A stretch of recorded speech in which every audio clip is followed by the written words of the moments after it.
morning. Welcome to tonight's Planning, Zoning, and Appeals Board for August 5th. We're going to stand for a moment of silence, followed by the Pledge of Allegiance.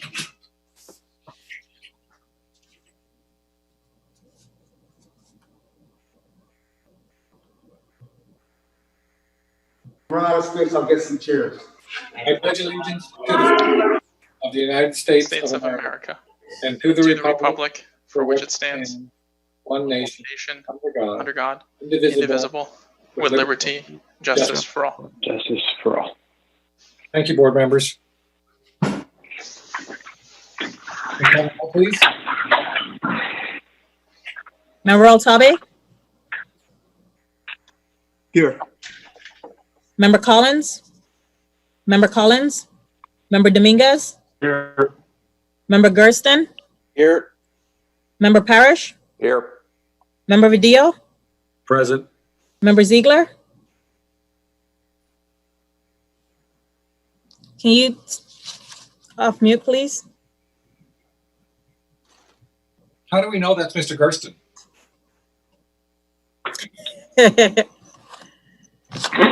Member Ziegler? Hello? You hear me? Yes, I can hear you. Thank you. Member Parasov? Present. Vice Chair Torrance? Here. Member Garvalia? Here. We have quorum. Chair, we have one member who requested an absence waiver, Member Collins.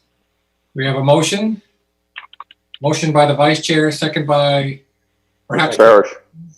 All those in favor say aye. Aye. Thank Aye. You want me to read my statement of the chair? Please. Pursuant to Executive Order number 20-69, issued by the Office of Governor as extended by Executive Order number 20-179 on July 29th, 2020, municipalities may conduct meetings of their government boards without having a quorum of its members physically present or at any specific location, and by utilizing communications media technology, such as telephonic or video as provided by Section 120-545 B2 Florida statutes. As such, the members of the Planning, Zoning, Appeals Board are appearing remotely for this meeting. Procedures for the public comment will be explained by the Assistant Chief Attorney, Assistant City Attorney. Thank you, Chair. I do have my statement regarding the procedures and the access and public comment for this virtual meeting. So let me just pause you 1 second. Do we need to swear in folks in advance of her reading, or has that been? Yes, we do have city staff. Jill, can you unmute your mic? Jacqueline, unmute your mic. Brandis? Present. I need to, I requested that you turn on your video.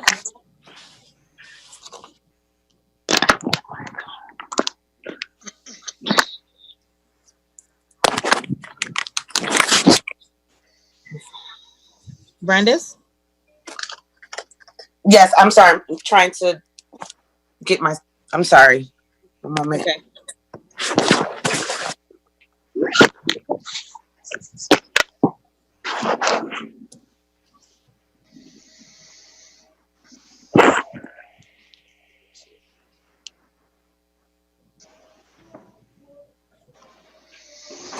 Here.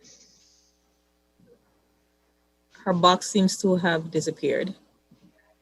I'll just go ahead and swear in Jacqueline Ellis and Joe Eisenberg. Jeremy. And Jeremy, can you unmute? Okay. What about Sue? No, for the discussion items, they do not need to be sworn in. Oh, then never mind.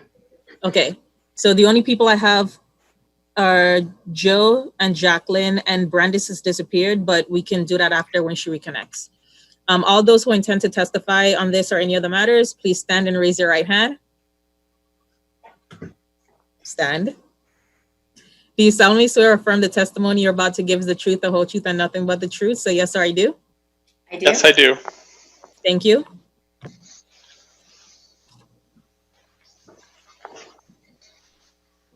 And what has changed that allows you to swear people in remotely? Was there a change in city ordinance?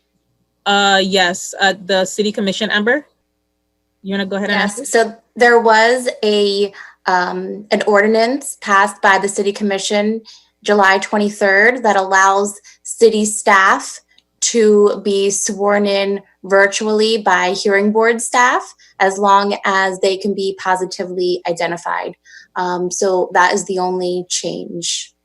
What about applicants? Do they still need to have a local swearing in or affidavit? Yes. Okay, I guess you're on. Okay, I'll begin. Any person who is a lobbyist pursuant to Chapter 2, Article 6 of the City Code must register with the city clerk and comply with related city requirements for lobbyists before appearing before the Planning, Zoning, and Appeals Board. A person may not lobby a city official, board member, or staff member until registering. A copy of the code section about lobbyists is available in the city clerk's office or online at municode.com. Any person making a presentation, formal request, or petition to the board concerning real property must make the disclosures required by the city code in writing.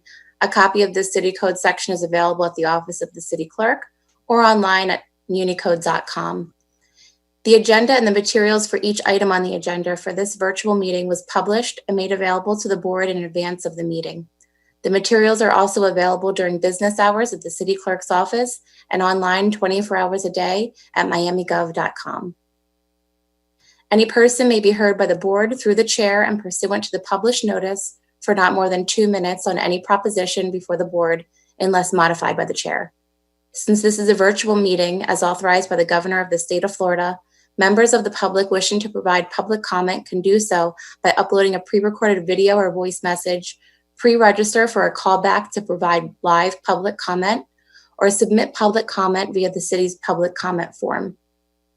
I will provide more details in a moment, and more details can also be found by visiting miamigov.com/virtualboards. All comments submitted will be included as part of the public record for this virtual meeting and will be considered by the board prior to taking any action. The city will accommodate any speakers desiring to appear in person subject to all applicable emergency measures in place to prevent the further spread of COVID-19. Speakers who appear in person will be subject to screening for symptoms of COVID-19. Any persons exhibiting any symptoms of COVID-19 will not be permitted to enter City Hall. All interested parties are required to abide by all state, county, and local emergency orders and are urged to remain at home and practice social distancing. If the proposition is being continued or rescheduled, the opportunity to be heard may be at such later date before the board acts on such proposition. When addressing the board, the member of the public must first state his or her name, his or her address, and what item will be spoken about. When the board takes action or votes on any proposition before it, it shall do so by a roll call vote to be recorded and included in the record. Anyone wishing to appeal any decision made by the board for any matter considered at this meeting may need a verbatim record of the item. A video of this meeting may be requested at the Office of Communications or viewed online at miamigov.com. Please silence all cell phones and other noise-making devices. Any person with a disability requiring assistance, auxiliary aids, and services for this meeting may notify the hearing board's liaison. Please note board members may have generally been briefed by city staff on items on today's agenda. PZ items shall proceed pursuant to Section 7.1.4 of the Miami 21 zoning ordinance as temporarily modified by emergency ordinance numbers 13902, 13903, and 13914. Pursuant to emergency ordinance number 13903, parties for any PZ items, including any applicant, appellant, appellee, and any qualified intervener, as well as the applicant's representatives, and any experts testifying on behalf of the applicant, appellant, or appellee, may either make arrangements with hearing boards to be physically present at City Hall to be sworn in by oath or affirmation, or may appear virtually and make arrangements to be sworn in by oath or affirmation in person at their location by an individual qualified to perform such duty. Also pursuant to that ordinance, members of the general public who are not parties to an action pending before the board are not required to be sworn in by oath or affirmation. Pursuant to ordinance number 13914, City staff may be sworn in by city hearing board staff or the city clerk for any planning, zoning, or quasi-judicial hearings remotely by audio-video communication technology from a location within the state of Florida, provided that city staff can be positively identified. The members of the board shall disclose any ex parte communications to remove the presumption of prejudice pursuant to Florida statute section 286.0115 and section 7.1.4.5 of the Miami 21 zoning ordinance. City staff will then briefly present each item to be heard. For applications requiring board approval or recommendation, the applicant will then present its application or request to the board. If the applicant agrees with the staff recommendation, the board may proceed to its deliberation and decision. The applicant may also waive the right to an evidentiary hearing on the record. The order of presentation shall be set forth in Miami 21 and in the city code. The city requires anyone requesting action by the board to disclose before the hearing anything provided to anyone for agreement to support or withhold objection to the requested action pursuant to City Code Section 2-8. In regard to access to the virtual meeting, the City of Miami is using Zoom to hold its August 5th, 2020 virtual Planning, Zoning, and Appeals Board meeting. Zoom is a cloud platform for video and audio conferencing, collaboration, chat, and webinars across mobile devices, desktops, telephones, and room systems. In order to ensure that the public has the ability to view the meeting, the city's communications department will broadcast the meeting through all the usual channels and avenues that are provided when a Planning, Zoning, and Appeals Board meeting is held fully at City Hall. The meeting can be viewed live on Miami TV at miamigov.com/TV and on Comcast Channel 77 within the city. The broadcast will have closed captioning. It will also be broadcast on YouTube. Additionally, the city has selected a virtual platform that does not require the public to purchase or download any additional software or equipment to watch this meeting. Aside from the Zoom platform and that the participants will be appearing remotely, the public will have no discernible difference in their ability to watch the meeting. Public comment for the virtual meeting. The city has developed several new methods of ensuring public comment for a virtual meeting. It established 4 additional new options. The first new option allows the public to provide public comments via the city's dedicated public comment voicemail by calling 305-250-5352, where individuals will leave a 2-minute message that will be played during the virtual board meeting. The second new option allows for the public to submit a 2-minute video to be played during the virtual board meeting. The third new option allows the public to submit comments via the city's online comment form. The comments submitted through the online comment form were distributed to board members and city administration throughout the day so that the board can consider them prior to taking any action. Additionally, the online comment form will remain open during the meeting to accept any comments and distribute to the board members up until the chair closes public comment. The fourth new option allows the public to pre-register online by calling 305-250-53 or by calling. So you can register online or you can call 305-250-5354 in order to provide live public comment by phone during the virtual board meeting. For all of these 4 new options, all the comments received will be included in the public record of the meeting. The city created a simple set of instructions explaining how the public may submit their comments using these options. Those instructions were provided in the notice to the public and published online at miamigov.com/virtualboards. Additionally, like any other Planning, Zoning, and Appeals Board meeting, the public may provide public comment at City Hall. The city set up a terminal in the event members of the public travel to City Hall to provide public comment. However, due to COVID-19, all speakers desiring to appear in person will be subject to all applicable emergency measures in place to prevent the further spread of COVID-19. Speakers who appear in person will be subject to screening for symptoms of COVID-19. Any person exhibiting any symptoms of COVID-19 will not be permitted to enter City Hall, but will be able to participate through the remote options described above. These 5 public comment options established and provided for the virtual Planning, Zoning, and Appeals Board meeting comply with Section 286.0114 and Section 120.54 of the Florida statutes. The city published an agenda, as well as included in the notice to the public pursuant to city code, the items and topics that will be discussed at the virtual Planning, Zoning, and Appeals Board meeting. Additionally, the public has been given the opportunity to provide comments during the meeting at City Hall and via the online public comment form, and within reasonable proximity and time before and during the meeting via the public comment voicemail, online public comment form, the public comment video upload, and the live public comment by phone.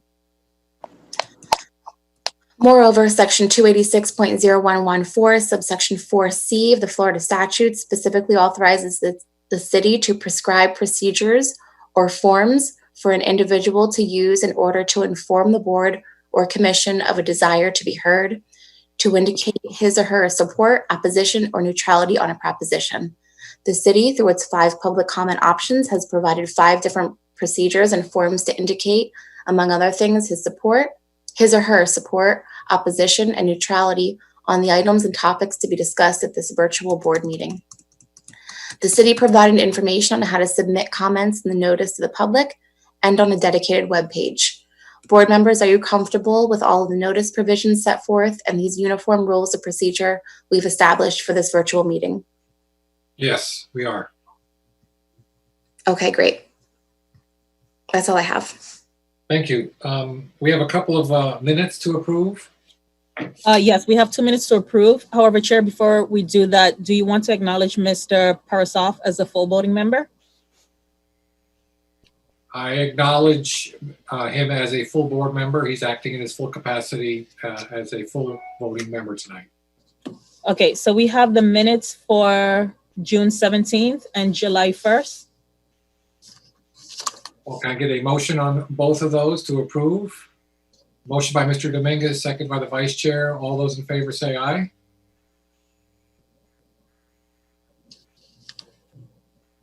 Aye. All right. Aye. Aye. Aye. Do we need to now move into well, first, are there any changes to tonight's agenda? No, there are no changes to the agenda. In regards to the public comments, we do have 2 people over at the podium at City Hall right now. Okay, and they just need to be reminded to name. We have 5, Actually, it seems like we have 5. so they can. Kirsten, you have a comment? I'm sorry, Yeah. say again, Chair? Mr. Gersten had his hand up. I didn't know if he had something. No, I just wanted to disclose that, I mean, I know it's just a discussion item, but 3 people at different times reached out to me to ask what the process was for leaving comment under these circumstances, and I answered the question. I don't know if that really, I just wanted to disclose that people asked me about this particular meeting and how to comment on it, and I answered it. Okay, that's fair. All right, so let's go ahead to City Hall and we will hear public comment on any of the items, including the discussion items that are before us tonight. Thank you. Can all members mute?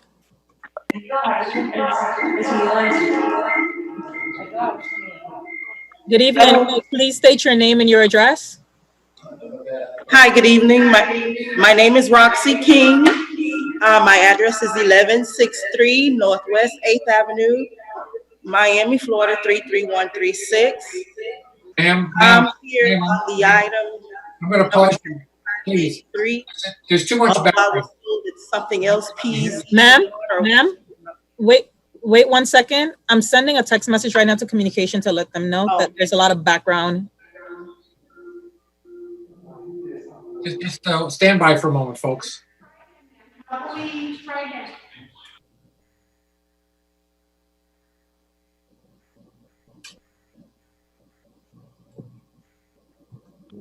Hello, can you hear me? Yes, go ahead. Okay. So I was saying that my name is Roxy King, the homeowner at 1163 Northwest 8th Avenue, Miami, Florida 33136. I'm here on the item number 7583, which I was told is a different number, PZ, something, I don't know what it is. But anyway, this is to change the zoning from a T68L to a T680. My understanding is that currently it is a residential zoning area. It's not a large population. It's in Highland Park. It's not a very large area. From what I understand, they want to change it to the T680, which will make that more of a commercial area, I guess, to build more high rises or to build more retail outlets or whatever. And I'm in disagreement with that.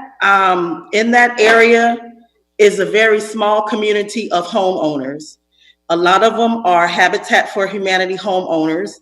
Some others are, they are renting property. And again, in my opinion, that is not gonna be suitable, in my opinion, to change that zoning, because there's gonna be more traffic. I believe it's gonna be more crime. And it's just gonna be, in my opinion, a headache, a nightmare, especially if the zoning goes through and you're building up all of these other businesses. When they have Wynwood right on the other side, people can go over there. Now, I did send an email. I'm not sure if it went to the right place. I sent an email to Miami zoning at Miami, let me see, I'm sorry. Miami zoning at miamigov.com. Was that the correct email? Because I sent the detailed email explaining my displeasure in this zoning trying to be changed.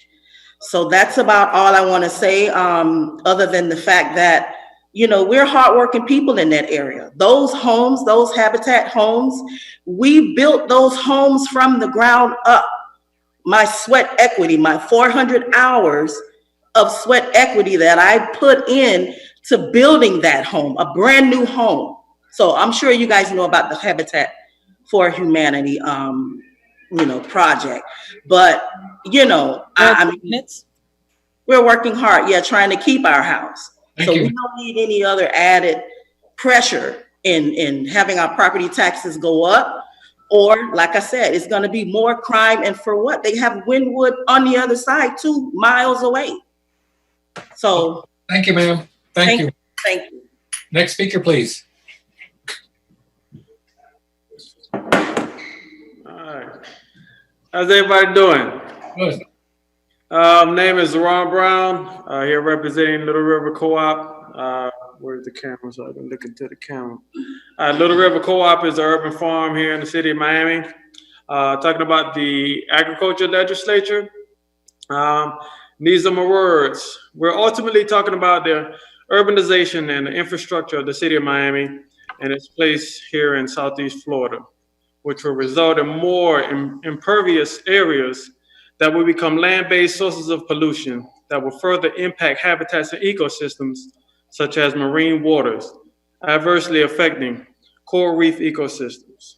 There will also be significant adverse impacts on the hydrology of our water, that is, its movement, its physical and chemical properties, and its relationship with the living environment, including us, if you forgot.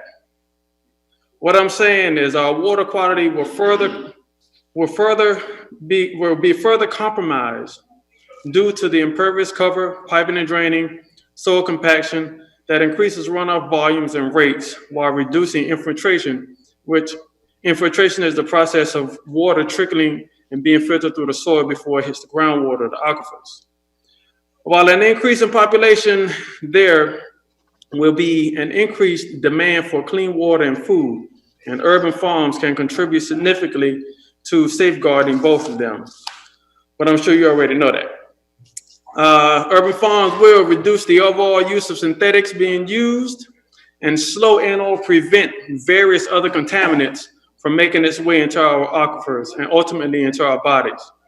Less fertilizers equates with less algae blooms, eutrophication and dead zones in our waterways. A reduction and/or elimination in the use of these synthetics, which carry heavy metals, equates to less accumulation and assimilation within our foods, waters, and ultimately our bodies. How so? Urban farmers use less designer synthetics that larger agriculture operations, municipalities, and businesses use to keep the landscape looking pristine. They replenish the soil by composting, and 2 minutes. oh wow, okay, have a good one. Thank you. Next speaker, please. Mikey, I'll be right back. I'm just going to put this in my car. Hello. Hello.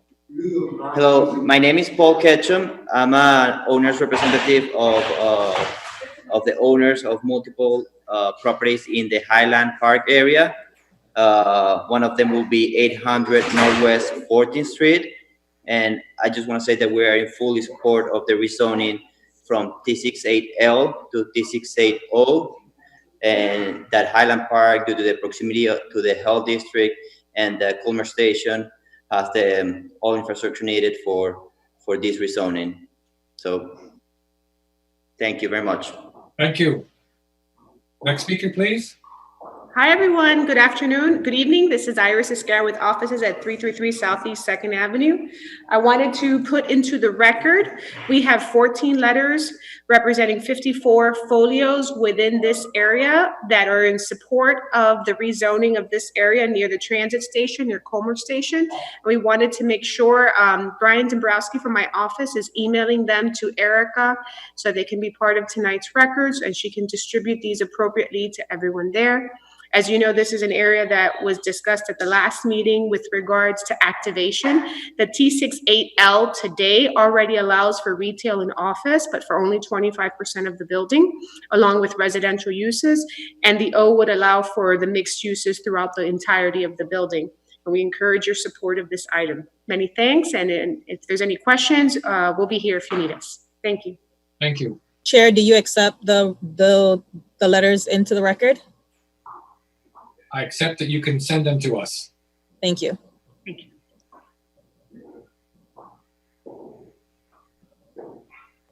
Is there anyone else at the podium? There's no one else, right? No, I think the gentleman that didn't, but he spoke. I think that's it. You're not speaking, right? That's it. We're good. Thank you. Chair, we have 24 callers to call back. Phone operator 1 is ready. Do we have any playback callers? Yes, we do have playback. It's about 50 minutes. Everyone was advised that the callbacks were going to start about 15 to 20 minutes into the meeting. So that's why we were going to do the callbacks first, which is 24 of them, and then about 45 to 50 minutes of playback. Okay, go ahead. Thank you. Phone operator 1, you're live. Ma'am, go ahead with the board. With the what? Go ahead, you can speak to the board. Oh, hello. My name is Kai Lopez. My address is 17251 Southwest 290th Street, Homestead, Florida, 33030. First, I would just like to say that I'm really excited that you guys are taking on this issue. Urban agriculture is something that I'm really excited and passionate about. So I applaud you for including that in your agenda. I lived in Miami for 20 years, and I think it would really serve the residents of Miami to have more locally grown, fresh, small-scale agriculture within their neighborhoods. I think it'll really increase food availability. I think it'll make our city more sustainable and resilient, and I highly encourage you to look into the city of St. Petersburg, which I think has done a really good job of incorporating urban agriculture into its city planning.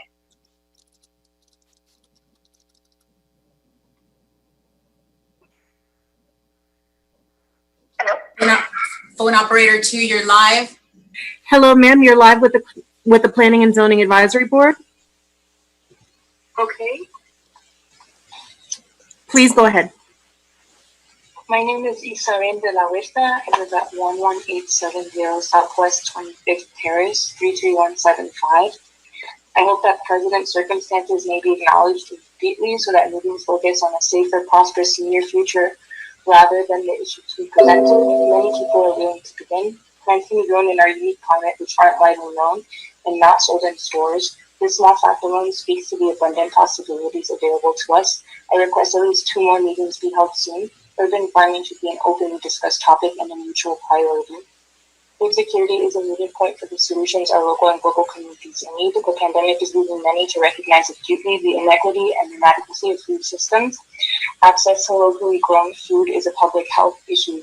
Since the invention of commercial fertilizer and the push for conventional monoculture by Earl Burtz in the 70s, processed food has become increasingly affordable and available. While this has provided food relief for hungry people globally, it is evident that current food systems are devastatingly outdated. Processed foods, which all some people in our communities have access to, are not nutritionally sufficient in the first place. Access to locally grown food is also a climate issue. Chemical runoff causes red tides, which violently disrupt ocean ecosystems. Our most important carbon sink. Emissions may be greatly reduced by sourcing food locally. Even people who live close to and can afford Whole Foods contribute to climate issues because most of the food is grown in California. We have the land and human resources to feed our own communities, to strengthen our people nutritionally, and through the joy which stems from connection to the land. For many people, eating seasonal and local is an ethical, if not moral, and spiritual pursuit. It is central to their most. They do not alone make up the secure food infrastructure. There is too much work to be accomplished with volunteer labor and donations alone.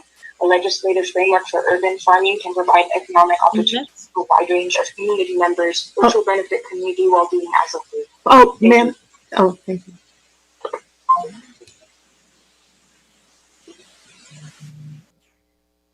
Phone operator 3, you're live. Sir, you are live with the Planning and Zoning Board. Please speak. Yes. Ready when you are. Go ahead, sir. You are on. Okay, hi. My name is Casey Zapp. I live at 6415 Northwest First Place, Miami, Florida, 33150. And I am just very grateful that the board has chosen to address urban agriculture at this time. We're getting used to calling these unprecedented times, but in the case of urban agriculture, there is a lot of precedent from around the country. So there is sort of some zoning boilerplate that we've looked at over the time that I've been examining this issue from cities, even in Florida, like St. Petersburg was just brought up by the last speaker. I want to go beyond just talking about food deserts and the necessity of creating access to fresh produce, as I've heard other speakers do, and focus a little bit on the business itself. Urban agriculture isn't a park. It isn't a community garden. It's a business. And Florida has a traditional connection to agriculture, Miami-Dade especially. It is the root of our city. And it's a 365-day year growing season, which means it's year-round jobs in the communities. I myself have been specifically examining tropical and subtropical mushrooms involving people in the community. Vanilla is a $600 a kilo retail product that is native to South Florida and as yet is not grown commercially anywhere. It takes a very small amount of land, almost negligible amounts of space, even indoors, to grow mushrooms. These are opportunities for people in the community to, supplement their own incomes or create entirely new businesses on their own. It can lead to innovation within the community, and it can kind of maintain Florida's position as an agricultural producer with this kind of innovative edge where we're working with people in the community, educating people in the community, and providing them with opportunities to create more self-sufficiency and resilience for themselves, but also healthier diets. And these are novel protein sources with mushrooms that we're seeing developed. And there's so many possibilities for urban agriculture here. I'm just very grateful that it's finally being considered in the city, as we've seen it prosper in so many other cities around the country. I'd love to see some department funding for this eventually. But in the meantime, I would just love to see legislation that would enable people to kind of create these innovative business structures. While they're traditional, we're doing this stuff mostly organically, and that enables us to mitigate climate change rather than contribute to pollution and create healthier communities. And with that, I just want to say thank you for the time. Phone operator 1, you're live. Ma'am, go ahead. You're live with the board. Hi, my name is Jacqueline Halpern. My address is 5 Island Avenue, Miami Beach, Florida, 33139. Thank you for the opportunity to speak today. I want to address the lack of language in the zoning ordinances relating to urban farming. It's having food nearby that's grown locally is truly more than an environmental initiative, which it of course is. It's really a social benefit that allows people to connect to their food and to one another. And I think just because we don't have language to even speak to the magic of it, doesn't mean that it's not there. It actually, I think, illuminates how important, how magical the experience can be. And local food is especially important during this pandemic and actually carries more nutritious value, because instead of picking these foods earlier so that they can get transported and go to shelves and thereby losing nutrients, they're delivered directly to people and they're more nutrient dense. So I strongly encourage you to include language in the ordinance that would allow for the growth of urban farms, because without it, it's just a bureaucratic halt, it's a hiccup that prevents growth, and not by default or poor intention of anybody, but just because it's the lag, and it's the time to catch up, especially in the midst of coronavirus, which is showing us what the essentials are, what's important, and that's relationships and health. So I encourage you to give it serious thought, and please include it in the ordinance as you consider zoning language. Thank you. Phone operator 3, you're live. Sir, go ahead. You are live with the commission. Please speak. Oh, sir, go ahead. Hi, can you hear me? Go ahead, sir. You are live. My name is Chris French. I'm a farmer here in South Florida. I live at 1040 Northeast 119th Street in Biscayne Park. I've been farming organically here in Miami-Dade for 6 years. I operate what is called a market garden. Market gardens are very small farms that grow diverse arrays of fresh produce to sell directly to local customers. Most urban farms are market gardens, and on just 1/4 of an acre, a common vacant lot size, we can produce $40,000 worth of fresh produce in one growing season. And so I see market gardens and urban farming as a very viable business opportunity for young people such as myself. Legislation allowing small-scale agriculture to happen on vacant land will make essential small business operating much more accessible to aspiring entrepreneur farmers. It puts access to the freshest food in the heart of our densest communities. Farming in the city also makes commuting logistics and access to the land far more realistic to the farmer. Starting a rural farm takes a lot more capital than the urban farm, and I know this from experience because I commute down to Homestead every day, but I live in the city.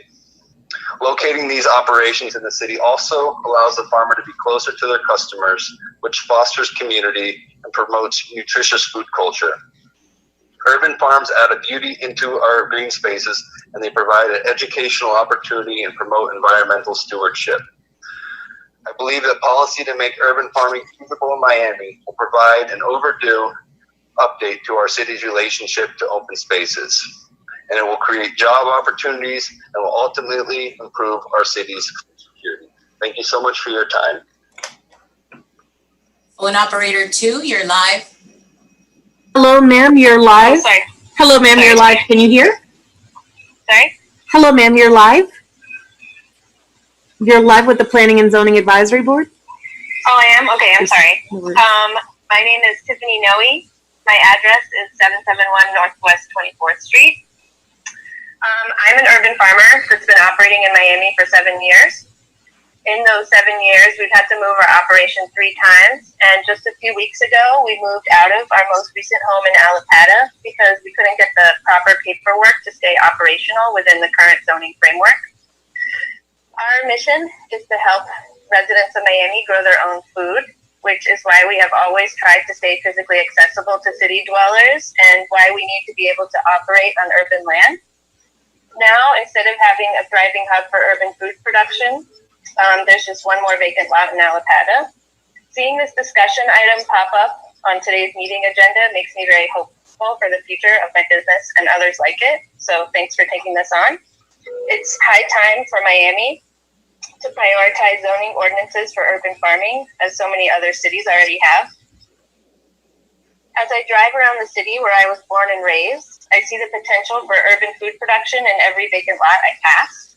They're like blank canvases that one day could be filled with small businesses like mine, with beneficial impact on the environment and the communities they operate in. Small businesses producing affordable and accessible produce for the surrounding area, creating jobs that people can walk and bike to, and hands-on educational activities for school children and neighbors. But we need the support of our lawmakers and city officials like you to make this happen. And we local farmers need to be a part of the conversation so that the zoning language reflects the needs of our operations. This is what I do for a living, and it's my passion. This is how I pay taxes, how I employ people, how I support other locally owned businesses, and how I contribute to my city. So I'm here to ask the leaders of that city to step up and support businesses like mine through the simple act of allowing them to exist. Thank you for listening. Operator 1, you're live. Ma'am, go ahead. You're on the line with the board. Okay. Hi, my name is Christina Boza. I live at 1050 Northeast 131st Street in North Miami. Thank you all so much for taking the time to discuss urban agriculture. I believe it's so important. I am an urban farmer myself, South Florida born and raised. I grow food all throughout the year round for my community, and I host educational workshops on gardening and sustainability. I also work with a project called Urban Oasis Project, a nonprofit who has been committed to local healthy food access in Miami since 2008. We host farmers markets, which are now online since COVID. We source locally grown food from both homestead and small farms and gardens in Miami, including mine, and Little River Co-op, the last person who spoke. Since the pandemic, we have seen firsthand that the demand for local food has greatly increased. People want healthy organic food to boost their immune system. They want their food to have less contact from people in factories and from shipping across the country, and with a low carbon footprint. And they want to know their farmer. They want local food from people they know and trust. The demand is here, and to meet this demand, we need, as a city, to support urban farming by making land available, protected, legal, and affordable to farmers, growers, composters, and the like. Urban farms on vacant lots should be recognized and encouraged as a potent and tangible solution to food deserts in low-income areas. I feel it's time to make Miami a healthy, green, sustainable, and resilient city with urban agriculture. Something else to think about. I lived in New York for 10 years, and there I witnessed urban farms flourish, inspiring examples like Brooklyn Grange and enormous rooftop farms. Urban farming is legal on vacant lots there. And while I saw vibrant green spaces pop up all over, I also saw developers use urban farms on short 1 to 2 year leases as a way to gentrify areas for their financial profit. So it's important that while we carve legal pathways for urban farms, we also build in ways to protect local agriculture and green spaces for the next generation. Thank you so much for taking the time. Appreciate it. Operator 2, you're live. Hello, sir. You're live with the board. Okay. Can I begin? Yes, please. Okay. So I'm a former professor with FIU in the Earth Science department, and I have been an urban farmer in Miami, and I'm currently writing a book on urban food security where I visit cities all over the United States and actually outside of the country. And what I'm finding as I speak with people and as I speak with even members of that work for the USDA, whenever I mention Miami, the response is Miami is really behind the curve when it comes to urban agriculture. For example, there's 4 major cities in the United States that have hired a director of urban agriculture to direct, and maximize food production inside the city.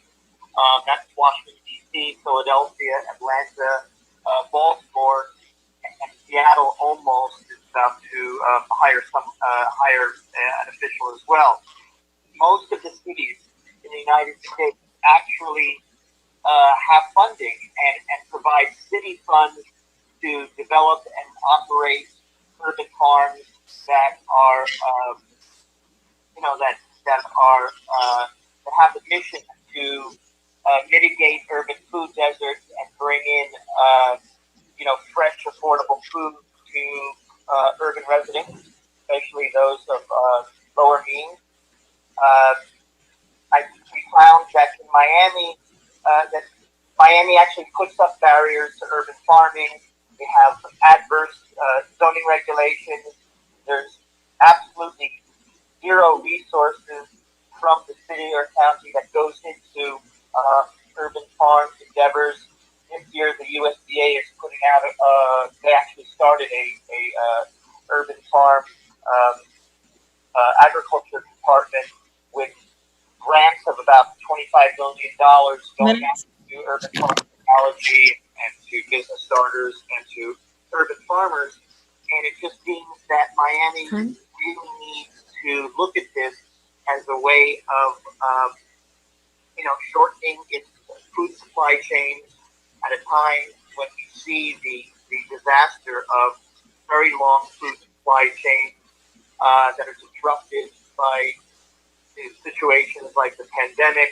We really need to focus on our urban centers as places of food generation rather than food imports. City of Atlanta, actually. Oh, excuse me, sir. Sorry. Am I out of time? Yes, sir. Thank you. Thanks. That's all I needed to say then. Thank you. Thank you. Phone operator 3, you're live. Hello, caller. You are on with the commission. Please speak. Okay. Hi, everybody. I hope you're all doing well and staying healthy in this challenging time. My name is Kate Lee, and I currently work for True Tree Service in Miami. And we do a lot of work around the city, and we do a lot of work with trees and landscaping. And I'm originally from the Midwest, up in North Dakota, where I'm very, very familiar with agriculture on all sides, big to small. And I really value the opportunity to be able to speak and really promote this for our city. Because I live in Miami now, and this is my city. You are my people, and we are in this together. And it is so, so important to get resources from the land that you live on, the land that you directly connect with, the land that you you do everything with. You drive to, you eat, you drink, you communicate, you have family over at your house. And in our communities, in our neighborhoods, to be able to provide homegrown food in our neighborhoods where there are very, very low amounts of like grocery stores that are with ample amounts of fresh produce.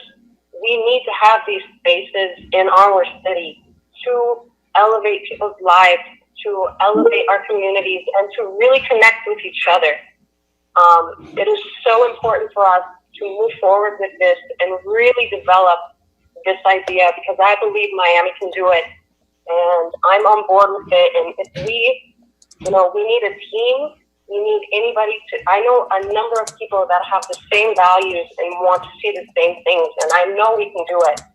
We have a great amount of people and a lot of heart in this city. So I really, really want to promote this because it is so important for our health, for our mind, body, and spirit.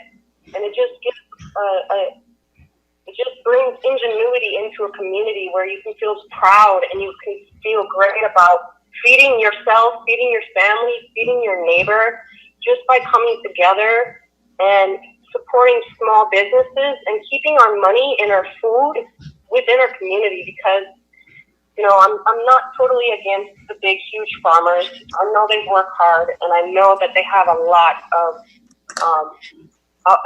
of things they have done for the world and for us ourselves. But it's time to adjust. It's time to redirect how we manage our cities and what we have right below our feet, where we sit on and what we stand on and where we walk together every day. So, minutes. Thank you. Your time is up. Phone operator 1, you're live. Ma'am?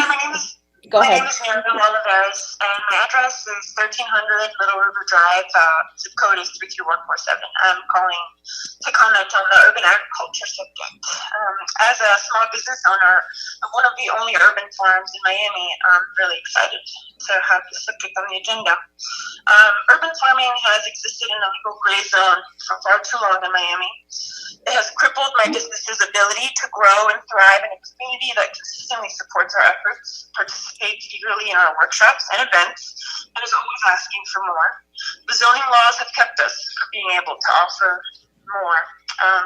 Like many other businesses, we would love to feel safe and supported by the city in our investments in infrastructure, jobs, and educational opportunities. Many cities in the U.S. have already done the work, and so we're asking that Miami follows in their footsteps. For example, in 2013, the city of Boston adopted Article 89 into their zoning code, which focused on providing structure for developing urban agriculture and its growth. Article 89 permits ground level and rooftop farming, farm stands, beekeeping, chicken keeping, aquaponics, hydroponics, all within city limits. In 2011, Chicago adopted a revision to its zoning code to allow urban agriculture as a permitted use within city limits. In 2013, Baltimore created an urban agriculture plan that detailed many ways in which urban agriculture could take place within the city, as well as educational and funding opportunities for residents and businesses. The list really goes on. Detroit, Portland, Cleveland, Seattle, Milwaukee, Minneapolis, Austin, Atlanta, not to mention New York and San Francisco. I believe I'm not alone in feeling like Miami belongs on this list. So thank you for getting that conversation started. Phone operator 2, you're live. Hello, sir. You're live with the board. Okay. Good afternoon. My name is Roger Horn. How are you? I'm the executive director of Urban Helix in a farm here in South Florida. A lot of the work I've heard already and this panelist, the board meeting, things right along the lines of what is needed and what a lot of individuals feel that what is needed. We work from the perspective of understanding that in doing the work that we do, that urban farming is a means of gentrification and it's a means of making marginalized communities more marginalized and really not providing for them. So we work in the urban inner city, the cities, the ladies, Brownsville, and so forth. And with these organizations and in these communities, we work to provide them with the means in which to go to improve. What we do support, however, is an overall plan, an overall food security plan for Miami-Dade County, a fair and just food security plan. And it doesn't just include urban farming, it includes larger farms and connecting with larger farms. Florida has the capacity, as agriculture success, to grow food year-round. It's time for Florida to start thinking about Florida. Forget everybody else. Sorry if I'm being selfish or whatever you want to call it, but we have the capacity to grow food for all of Florida. And it's time for us to start coming up with a plan and teaming up with all the localities around Florida that have ours here inside Florida and we're ready and where we can grow and where we can provide. And to start coming up with a plan that connects with the entire state and provides us, because COVID has shown us that not only is food prices increasing, but unemployment prices have increased. So when the ability to get food becomes dreaded, we have to have a plan by which we can provide our citizens with food. And it doesn't include just individual urban farmers, it includes all of us. And until we start working a plan that includes all of us in this discussion, you better watch out.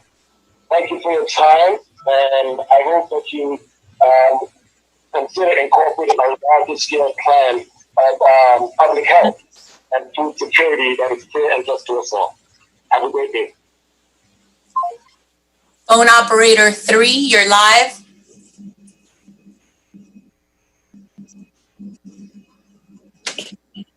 Okay. Hi, I'd like to thank you all for calling and seeing democracy alive even during these times. I just wanted to quickly advocate for the use of vacant lots for urban agriculture because growing seasonal vegetables would improve the soil and alleviate climate deterioration, without impacting the land's future use. So it's the simplest charitable contribution that a developer could give. It would also make them a good neighbor by providing food security, along with ecological and nutritional education to the community for more resiliency.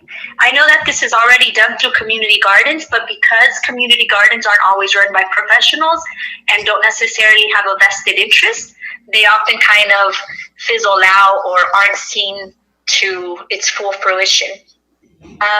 So this would really not only make a better neighborhood, make better businesses and economic opportunities, and improve the land. It would kind of make whoever does own the land kind of highlight their noblesse oblige without any actual effort of their own. So they could really improve the culture and consciousness of the neighborhood by the time they are ready to develop their own more permanent project. That's really pretty much all I have to say. Just please share your vacant land with urban farmers and allow us to help ourselves so we can improve the community and better help the developers and the community at large down the line. That's really it. Thank you. Also, please state your name and address. Oh, sure. My name is Claudia Castaño, and I live at 7991 Southwest 94th Court, Miami, Florida, 33173. Thank you. Phone operator 2, you're live. Thank you, sir. You're live with the board. Hi, my name is Nick Brunk. I'm resident at 2545 Lincoln Avenue, Miami, Florida, 33183, right down the street from City Hall. Urban farming is really providing food for the urban environment. Having food grown, in your own neighborhood is going to increase the accessibility, the affordability, and the overall quality of life, of everything that is involved in all of the processes. You're going to be creating jobs that will provide a good groundwork for all the communities in Miami. Sorry, I'm driving for them. But the important thing, I think, the next few, I don't know how long these things take to do, but the next steps I think that are really important is to create a space for more public discussion on this topic. And just actually make it accessible for everybody. And I think it's really important that that's the main focus on stuff like this. Bringing in the community is extremely important. And that's my thanks for taking the time to do this, everybody, as well. Thank you. Phone operator 1, you're live. Hello, ma'am. Go ahead. You're live with the board. Okay, thank you. My name is Lina Castañeda. I reside at 55 Northwest 67th Street, Miami, Florida 33150. I am talking on behalf of all the local urban farms that provide today to my family and my community, like Little River Co-op, Tiffany and Muriel, which just spoke, and as well as Urban Oasis and Green Haven Project in downtown Miami. I have volunteered all three of these, and they are a big situation for all of us in our community. When we're having this conversation, you're showing your constituents that you care about the future of the city. So I thank you for this opportunity. Our city, it's at the front of our climate change issues and proposing forthcoming ideas for urban farming and appreciation of foods and healthy systems is imperative. Our local farmers are the stewards of this environment. So I ask you to be their patrons and provide a path of opportunity for them that equally benefits us all. I ride around the city looking at all these empty lots, and I see all this massive potential that they have to grow with healthy food, educate the public, and provide security in trying times like this pandemic, for example. And I have a short story. A few years ago, I went to a park in North Miami, and I was having snacks with my children, and these kids came curiously to talk about what we were eating, and they could not believe what we were eating, and it was simply a peach. So we had this conversation with them where they had never seen a peach, and they had never seen or eaten some of the fruits that I kept talking to them about. And I thought this was such a bizarre thing. Like, we need to have these things available for these kids, for the next generation. So I think there needs to be accessible spaces for the next generation to be healthy. We need to connect to nature, connect to their environment, and have them available for them. Urban farms need to be normalized for the sake of the that these kids grow up on. And there are many vacant spaces with potential. And you also have super talented farmers right now in this very town that are interested in this, and they are here today. We would all benefit to have a safe structure for urban agriculture in the city of Miami. So I thank you very much for having this conversation. Phone operator 3, you're live. Caller, you are live with the board. Please speak. Yes, hello. My name is Jorge Palacios. Address 1050 Northeast 131st Street, North Miami, 33161. First of all, grateful for you guys to have us on this call. I'm even more grateful to represent who I am. I represent the Green Haven Project, and with the space that we have in Overtown, we've been able to have a space where we can share the space with the community and grow food there and give the food away for free. With this type of equality and with the current situations that we're in, we feel that it is important for these type of spaces to continue to thrive and to be out there. But more so, I feel it's very important where these empty lots and these vacant spaces can be utilized for business owners as well. Because even though there's opportunities for community, we want to make sure and iterate that there's a lot more opportunities for people to be able to sustain themselves. Sustain themselves in a matter of, not just for oneself, but in many opportunities such as this. And also as a business owner myself, when it comes to plant nursery, being able to create also other forms of income and opportunities for one another. Just wanted to leave it at that. Right now, Miami is in a very prime space to do this. And I feel like, within the powers that be, you guys are currently in an even better place to make the changes that are absolutely necessary for all of us to thrive. Me. Thank you. Phone operator 2, you are live. Hello, sir, you're live. Oh, ma'am, I apologize. Okay, thank you. Hi, good evening. My name is Thais Sisson, and my address is 12810 Northeast 63161. I'm a resident here, and I've been in Miami for 9 years. I run a company called Foodscape Designs, where I do edible landscaping. It's actually changing name now to Artisana Gardens. I've done a lot of projects around in some lots in Miami. What I've encountered is, there's tons of excitement around it from people from all walks of life, and it's really something that people are so interested in. I've led volunteer groups from 10 to 100 people helping out with these kinds of projects. But this, the zoning has been a real difficulty, especially with empty lots. For example, we won a grant from Target, from Kaboom, to do a community garden in the West Grove. And we had to go through a permitting application for a TUP, or a temporary use permit. That was the only way to get the garden in this empty lot. And it was a really expensive process, with a lot of, documentation that was needed. We ended up spending about a third to a quarter of our budget on the permitting process and the architectural drawings. So, I was so excited to hear you guys are speaking about this today. I think, there's so many opportunities in Miami to really bring urban agriculture to the community. And if we had a more streamlined, zoning language, and also permitting process that's very specific for urban projects, I think we would be able to do a lot more with the communities, and it would be, a benefit to everyone. So thank you for hearing me out.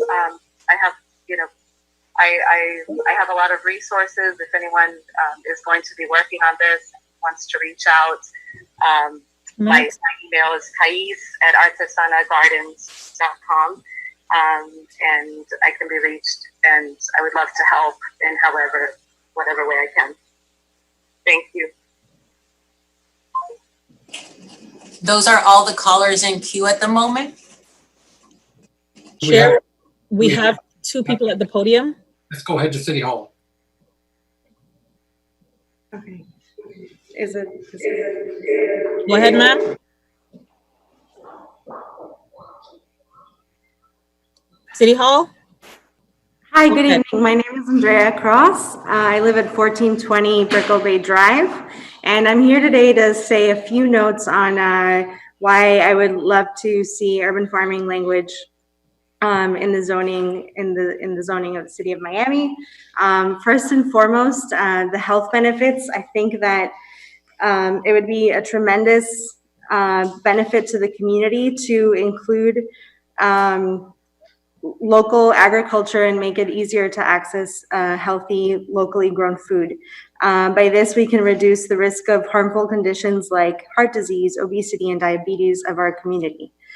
Second, I would like to add about the economic benefits of urban farming.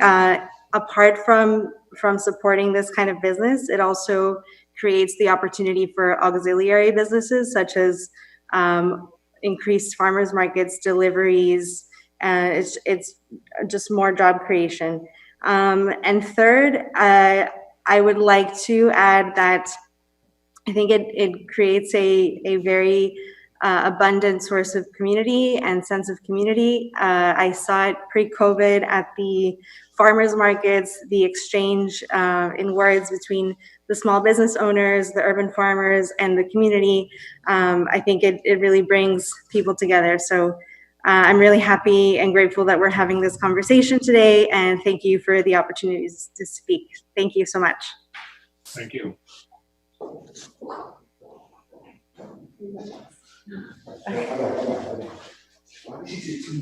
Miguel, is there one more person over there? I thought there was, but I think that's it. That's it. No. She's the last one. Thank you. Thank you. Do we have the playbacks now? Yes, and it's about 45 minutes long. Okay.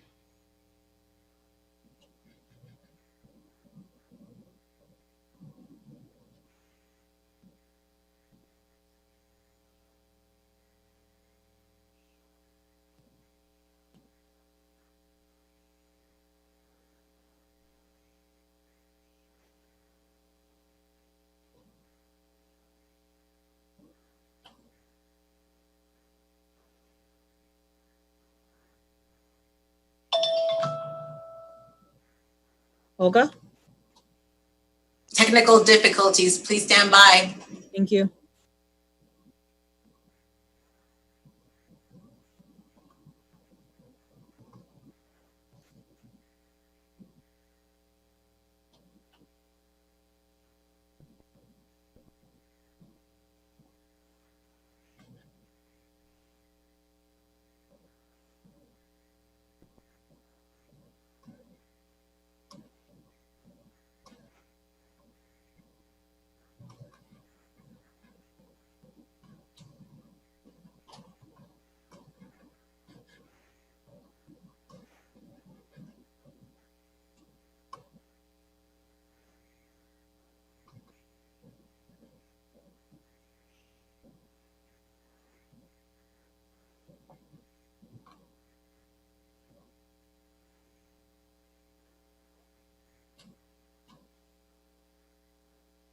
Hi, this is Caitlin Wax. My residence is 29.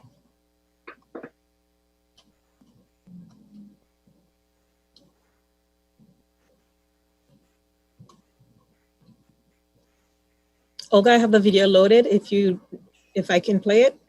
Yes, please. It's not loading on my side. Thank you. Hi.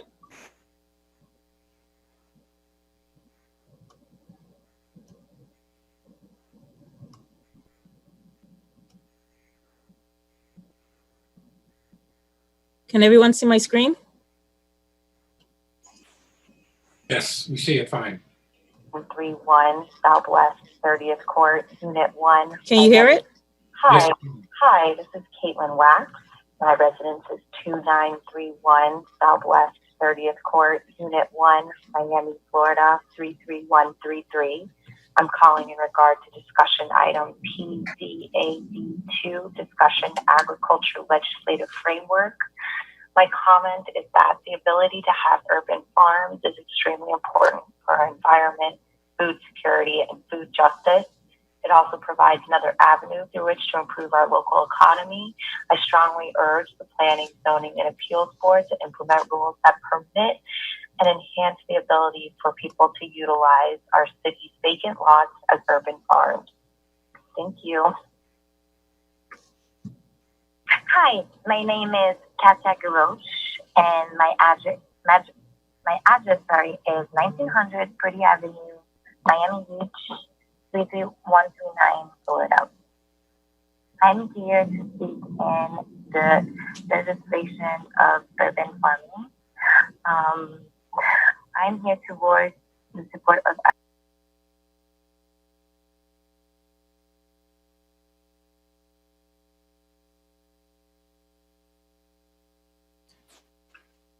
We appear to have lost audio. At least I can't hear audio.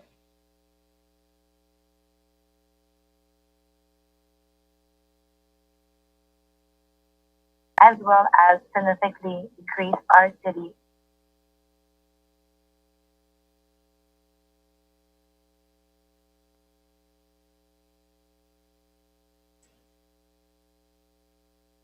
Is anyone else hearing the playback? I'm not. So I see a shaking of a head of two. So I'm not getting any audio. Can you hear it now? Income where they can walk down the street Yes. and purchase healthy marketplace. Name is Katya Garosh, and my address is 1900 Pretty Avenue, Miami Beach, 33129, Florida. I'm here to speak in the legislation of urban farming. I'm here to voice the support of agricultural businesses to operate legally within the city to create new jobs in new economic marketplace, as well as bringing locally grown food more accessible to our communities. Now, in the face of the global pandemic, local food is more important than ever. Locally grown food right here in the Urban Core will strengthen our resilience in many ways, as well as significantly decrease our city carbon footprint. It's important for Miami to lead the way in sustainability and climate resilience as one of the cities on the forefront of climate change. I think it's also important to bring local grown food accessible to our communities, even to lower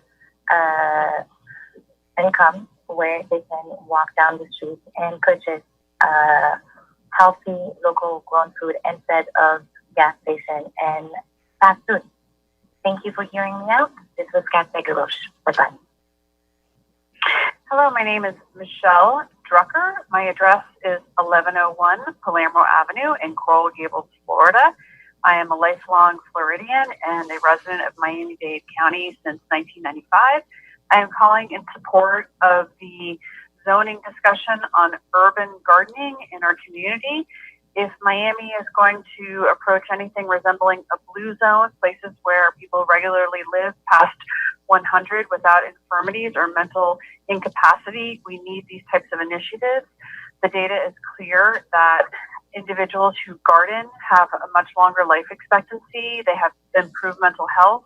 These types of programs will help reduce food insecurity, particularly in our more impoverished communities. And it's something that can really help connect our community to natural practices, and it can also reduce our carbon footprint as food waste and accounts for 24% of worldwide carbon emissions and food production. So this is a great way to reduce our carbon footprint, improve the food insecurity issues, introduce more vegetables and natural foods to our community members, and also improve the well-being and longevity of our older residents. Thank you very much. Hi everyone, I'm Margot. I want to thank the PCAB for having this conversation. I think it's super timely. As we've seen with COVID-19, food insecurity is present in our own backyard. I've also been really encouraged to see how much local farmers have been in demand since this pandemic started. And I think it is time that they have a path to safe legal operations in our city limits. I'm from Cutler Bay, and I left for 15 years, spending my time mostly in Paris and New York. In both of those cities, I saw firsthand what urban farmers can do when it comes to growing food and contributing to a local culture. When I came back to Miami, I was very impressed to see our own local food scene really blossoming, with our chefs here capturing the global imagination, some of the best chefs around the world opening up shop here. It's really amazing. And I think it's all the more relevant because the food sector, from growing to making to putting on a plate to serving, is one of the few that is open to anyone and provides a career path. Doesn't leave you with $100,000 in student loan debt. And unfortunately, as things stand now, farmers can't be part of that, not in the city and not legally. I also want to take a minute to highlight how urban farmers could contribute to our natural environment. There's some new research, well, relatively new, out of a team from Google, Berkeley, Arizona State, University of Hawaii, and Tsinghua University in China that looked at what could urban farming do worldwide. They did some fancy modeling based on satellite imagery of urban centers across the world. And they asked themselves, is this good for our cities? The answer was yes, but not just because of food. They quantified how much urban farmers could contribute to ecosystem services. This is basically what nature does for free: filtering air, filtering water, making a place livable in a biological sense. In cities where we have so many buildings and roads, there are fewer natural elements to do that work. Urban ag could help offset.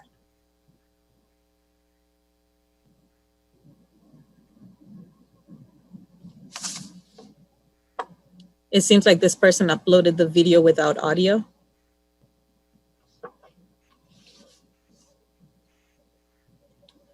Can we move forward? I don't want to click it forward because then I might end up missing someone else's because it's all one master file. Okay. So, I mean, her comment should only be about 2 minutes, so. Got it.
Hello, my name is Raquel Ophir. My address is 4250 Knowledge Drive, Miami Beach, Florida. This submission pertains to the August 5th PZAP virtual meeting. Born and raised in Miami, a rare breed, I never had the feeling of belonging or purpose until I stumbled into the world of urban farming in Miami. You see, although not a farmer myself, it was in their hands, amongst their lands, that I finally found love for my hometown and developed into the human I am today. Amongst permaculture and hydroponics, I found a renewed connection to food itself and began a whole new education that exceeded the walls of my local alma mater, Johnson & Wales. Years since my induction, I physically see the benefits of urban farming as it makes healthy local food available to neighborhoods that would otherwise be unable to have access to such a commodity. Urban farms provide more than simple sustenance, though. They often incorporate workshops and encourage community participation in the form of education. This education connects Miami population to their food source while simultaneously acting as an interactive example of sustainability via teachable compost systems, circular agriculture, and carbon footprint reduction, all within an arm's reach of the neighborhood. You don't have to sit in Miami traffic all the way to Homestead for a taste of nature. It can be found next door in a vacant lot if we allow it. On top of acting as a resource for food, education, and environmental connection, urban farming encourages the success of a local economy as it creates jobs and job paths, while also maintaining the Miami dollar within its own land, citizens, and local government. This cyclical effort has been proven to boost local economies and neighborhood values in cities such as San Francisco and Atlanta.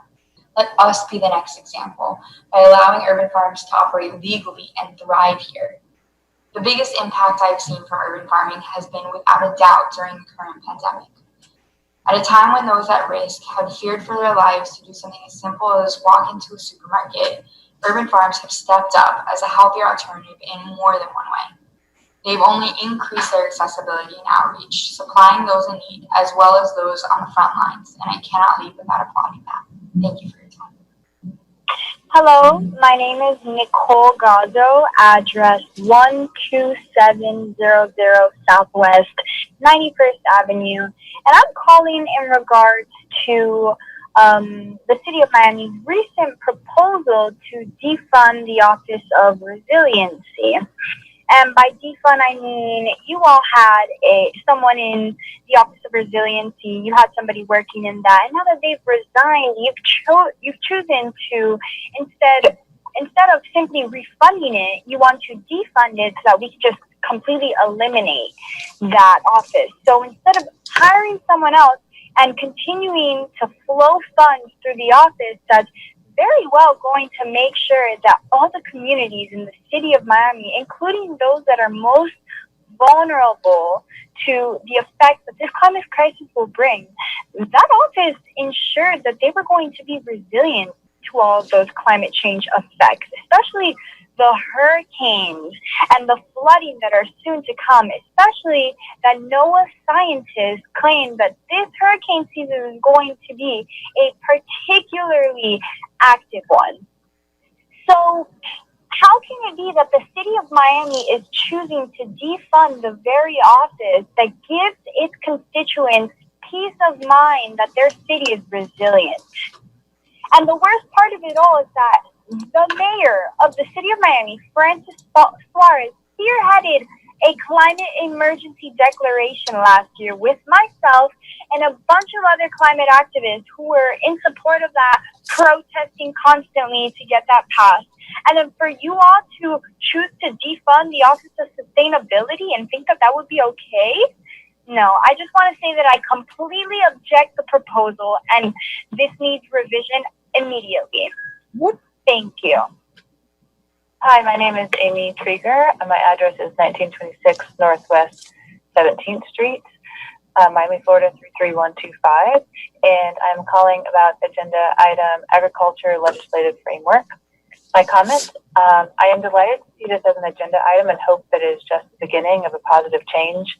As a city on the forefront of climate change, focused on the resiliency of its community, ecosystem, and citizens, this is a topic that is long overdue. We could set an example for other cities by taking the time to put in a framework and applicable laws that legalize urban agriculture. Miami has a historical relationship with farming that we should celebrate, uplift, and encourage. The only large areas left where agriculture is permitted are being developed at a rapid pace. Likewise, there are many, many small unused pockets of land throughout our city. In addition to the added benefits of food production and job creation, we can help our ecosystems by planting and growing items that create a connected pathway for pollinators. Urban sprawl and development has repeatedly stripped our native landscape of safe habitats for pollinators, on which our entire food chain depends. By revitalizing pockets of green throughout the city, we could create a connected landscape that takes a step towards restoring our ecosystem. As good stewards, it is our responsibility to move towards this direction in a concerted way for our future, our children's future, and our children's children's future. Thank you. My name is Gabriela Serra. I live in 5715 Southwest 42nd Street, Miami, Florida. Needing a message for the planning and zoning. My message is the following. I've been here in the city for the past 18 years. I've seen the landscape change so much. I've seen the Everglades disappear little by little. Also natural spaces and my favorite trees. I also seen families, neighborhoods, relationships being destroyed by gentrification. And the only thing I keep seeing is this city being shaped and built by greedy developers who only care about money and investments and power. And we need to start thinking about the well-being of the community. That's why I don't know what you're doing there, but we need to think about zoning the city better and doing better decisions when it comes to giving land to people. And as a community, we must think and start talking, having conversations about reparations to the Black and Indigenous people who are victims of slavery and their descendants who are actually built this city. Thank you so much. I hope this can start a conversation. Thank you.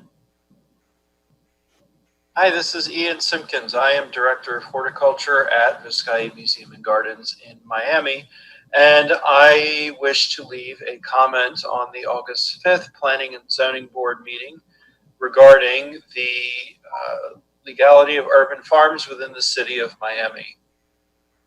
I think that the city of Miami should allow urban farm as a valid use for vacant lots within the city of Miami. Not only would this dramatically increase the volume of available food, it would also dramatically increase the volume, quality of fresh vegetables that are available in lower income neighborhoods and disadvantaged income neighborhoods that desperately need that kind of food source. Food deserts are often rife with vacant lots, and by allowing people to use them for urban farms, it is a beautifully perfect use of these vacant lots that are otherwise going to waste. Not only that, but it provides a needed element of neighborhood beautification as well. Vacant lots are often surrounded by chain link fences. They're full of trash, they're unkempt, and they look terrible. By allowing people to come in and to utilize these plots, we not only increase the visual appeal of these plots, but we also increase neighborhood responsibility for these plots, and we also increase a sense of neighborhood pride, which is something that is very needed in disadvantaged and disincome neighborhoods.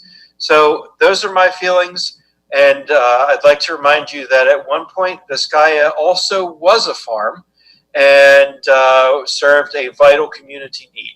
Thank you. Hello, my name is Rohan Templeman. My address is 1015 Fairway Drive, Miami Beach, Florida. I'm a local food producer here in Miami, and I have a lot of interactions with people and the community, and through farmers markets, through events, through supplying food to people. And urban farmers have become a major part of my life, have become a major part of my customers' lives, have become a major part of the community that I revolve in, because they are a part of the community. They care for the community. They listen to the community. Everything they do is geared around serving the community. And they are leaders. They are innovators. They are always looking to grow and to use the spaces they have in the best possible, most sustainable ways. You don't find an urban farmer that's there to tear things down. They're only there to build.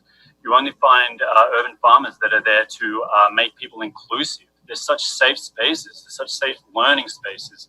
I've seen it, I've witnessed it, and I implore you, if you haven't seen this or witnessed it, to go to these farmers, to see what they're doing, and you will see then why they need proper legislation to protect them and to help them grow.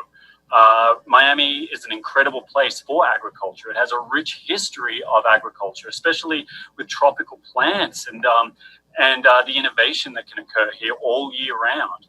So, I implore you to listen to everybody. You'll only see how special these people are, how they're geared to helping, to serving, to growing, to innovating, and Miami can really help lead the way in a lot of this, and really, show itself off as a leader in this topic. So thank you for your time.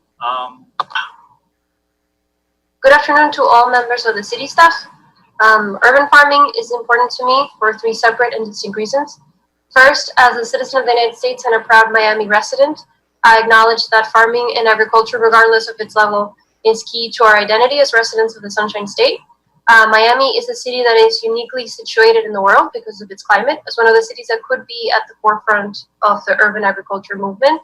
This would distinguish us as a truly exceptional city that we strive to be. As a chemist, I know for a fact that urban farms, when properly tended, can improve air qualities and reduce the urban heat island effect, effectively acting as an area's regulatory system so that all the people, businesses, and schools can operate at their best around it. Lastly, as a chef, I cannot underestimate the importance of having farms interspersed in our city, whether their products end up in the hands of consumers being sold in farmers markets or directly sold to restaurants. The investment that is put in them stays within the community. I grew up knowing that good food is certain to come from the people that care the most, but I've come to find it's also from the sources that are closest to us. As somebody who makes a living feeding people, I know food production is one of the most overlooked aspects of the whole system. But it's key to cooking and dining, a backbone of the Miami economy, evidenced by the ongoing pandemic. Finally, orange blossoms are in every Florida license plate that circulates in the city, so it's time to let the real oranges blossom. Thank you. My name is Caitlin Kello, and my address is 6887 Southwest 89th Terrace. This message is in reference to the discussion on agriculture legislative framework. Now, more than ever, it is important to highlight the positive impact of urban farming. It truly is a tool that helps to address many health, financial, and environmental issues. As we continue to face and fight against the global pandemic, local food is our healthiest and safest option to fuel our immune system. There are studies that illustrate that people who eat locally grown produce are statistically healthier, which in turn places less pressure on an already overwhelmed healthcare system. In addition to the health benefits, access to healthy and local produce is more affordable and encourages community building. Urban farming helps to fulfill a need that our community, as well as many other communities, face on a continuous basis. We must be able to provide access to fresh and healthy food to those in low-income communities, many of which are unfortunately described as food deserts. Pursuant to the U.S. Department of Agriculture, there are approximately 23 million people, including more than 6 million children, living in these food deserts. This is something that can be avoided in Miami. Furthermore, urban farming would allow the city of Miami to decrease its carbon footprint. By focusing on locally grown produce, the city would promote environmental sustainability by reducing the greenhouse gas emissions caused by transporting food over long distances. Many other large cities have already implemented urban agriculture language into their zoning, and I kindly request that the city of Miami do the same. Thank you. Hi, my name is Pamela Flores. This message is for the Planning, Zoning, and Appeal Board's meeting to be held Wednesday, August 5th at 6:30. Again, my name is Pamela Flores. I am a lawyer / gardener. I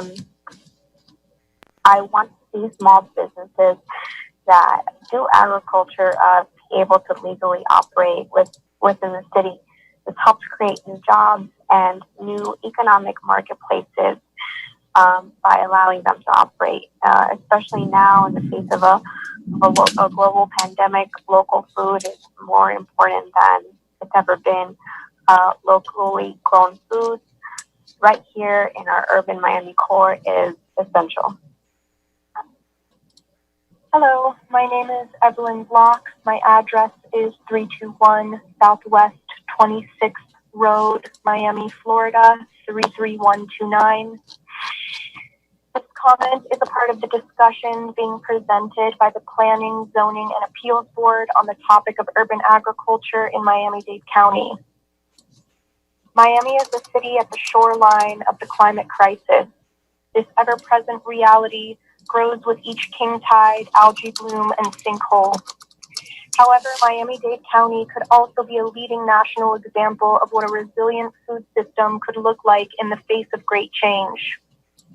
One of the top 5 states in endemism, the antithesis of cosmopolitan distribution, we as a city embody the dynamic nature of duality. I ask the board to rise to the occasion and support an expanding agricultural community that is woven through our state's and cities' histories. We are asking it be made accessible and legal to own and operate plant businesses within the city, allow the sale of these plants, and support the greening of abandoned and vacant lands. Thank you. Hi, my name is Jen Cheek. I live at 454 Northeast 76th Street. I'm calling in support of making urban agriculture a part of the Miami zoning.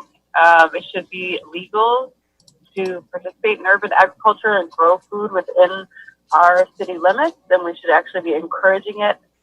We chose our house based on proximity to the farmers market and some of the urban agriculture enterprises already in business around the area, and only recently learned that they were actually not technically legal based on our zoning codes.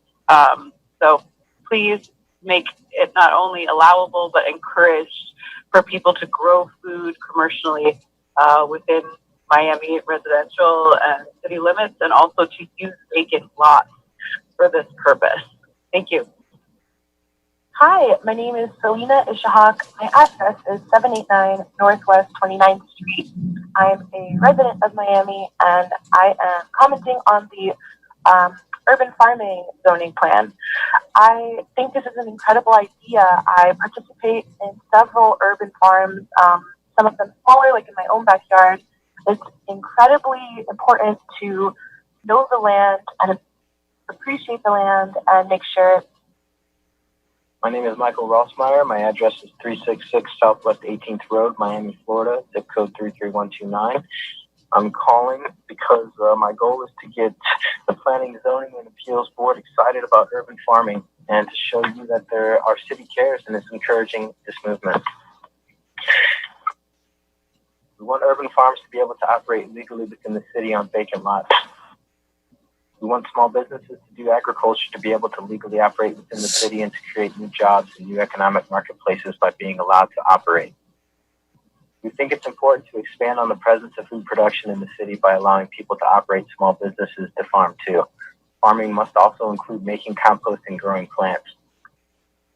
In the face of a global pandemic, local food is more important than ever. Locally grown food right here in the urban core strengthens our resilience in many ways. People who eat locally grown food are statistically healthier. People who eat local food and plant medicine have a deeper connection to nature and their immediate environment. Healthy individuals decrease pressure on our healthcare system and make an overall healthier Miami. People connected to nature are motivated to protect and care for their environment, produce less waste, and practice sustainability. Local food is our healthiest and safest option possible, especially now in the face of a global pandemic. It fulfills a severe need for access to fresh, healthy food in low-income communities who experience food apartheid, also known as food deserts. Imagine if families could walk down their street to their local farm stand to purchase their fresh produce instead of McDonald's or a gas station. I believe we have to work together in bringing equity and equality into our community. First, acknowledge the injustices in food system and the presence of food deserts, then to start acting on solutions. Opening up the pathway for urban farming is definitively one solution. Locally grown food significantly decreases our city's carbon footprint. The urban farmers we know offer workshops and opportunities to learn about sustainability and connect to nature. These types of events at urban farms are incredibly beneficial for our youth, for bringing community together, and for sharing important lessons that positively impact our city, like composting. In these uncertain times of struggle, pandemic, financial insecurity, growing our own food as a city. This is a comment for the August 5th PZAB. My name is Catherine Cholzitsky, and I live at 1844 Southwest 23rd Street, Miami, 33145. I'm excited to see this issue on the agenda for today. Many other large cities have had zoning for urban farming for some time now, and as a city on the forefront of climate change, it's time for Miami to embrace urban farming as well. As a resident of the city of Miami, I care a lot about this issue, and I want to see urban farms able to operate legally within the vacant lots of our city. Urban farming is not only good for our economy and our health, but it's important for the resiliency of our city. Thank you very much for your time and your consideration. Hi, this is for August 5th, PZAB. My name is Samuel Chilron at 444 Northeast 130th Street, 33161. I've been involved in what can only be described as an underground urban farming movement in Miami that is ready to enter the mainstream. I'm going to make this short and simple. Urban farming is skilled labor. It is immensely satisfying. It is good for our mental, physical, and environmental health, and it's truly an outlet for people seeking hope during this difficult time. I hope the city will strongly consider urban agriculture in the zoning code. It can be done well. It can be done professionally. The city's civic and cultural life can only benefit from its inclusion. Thank you.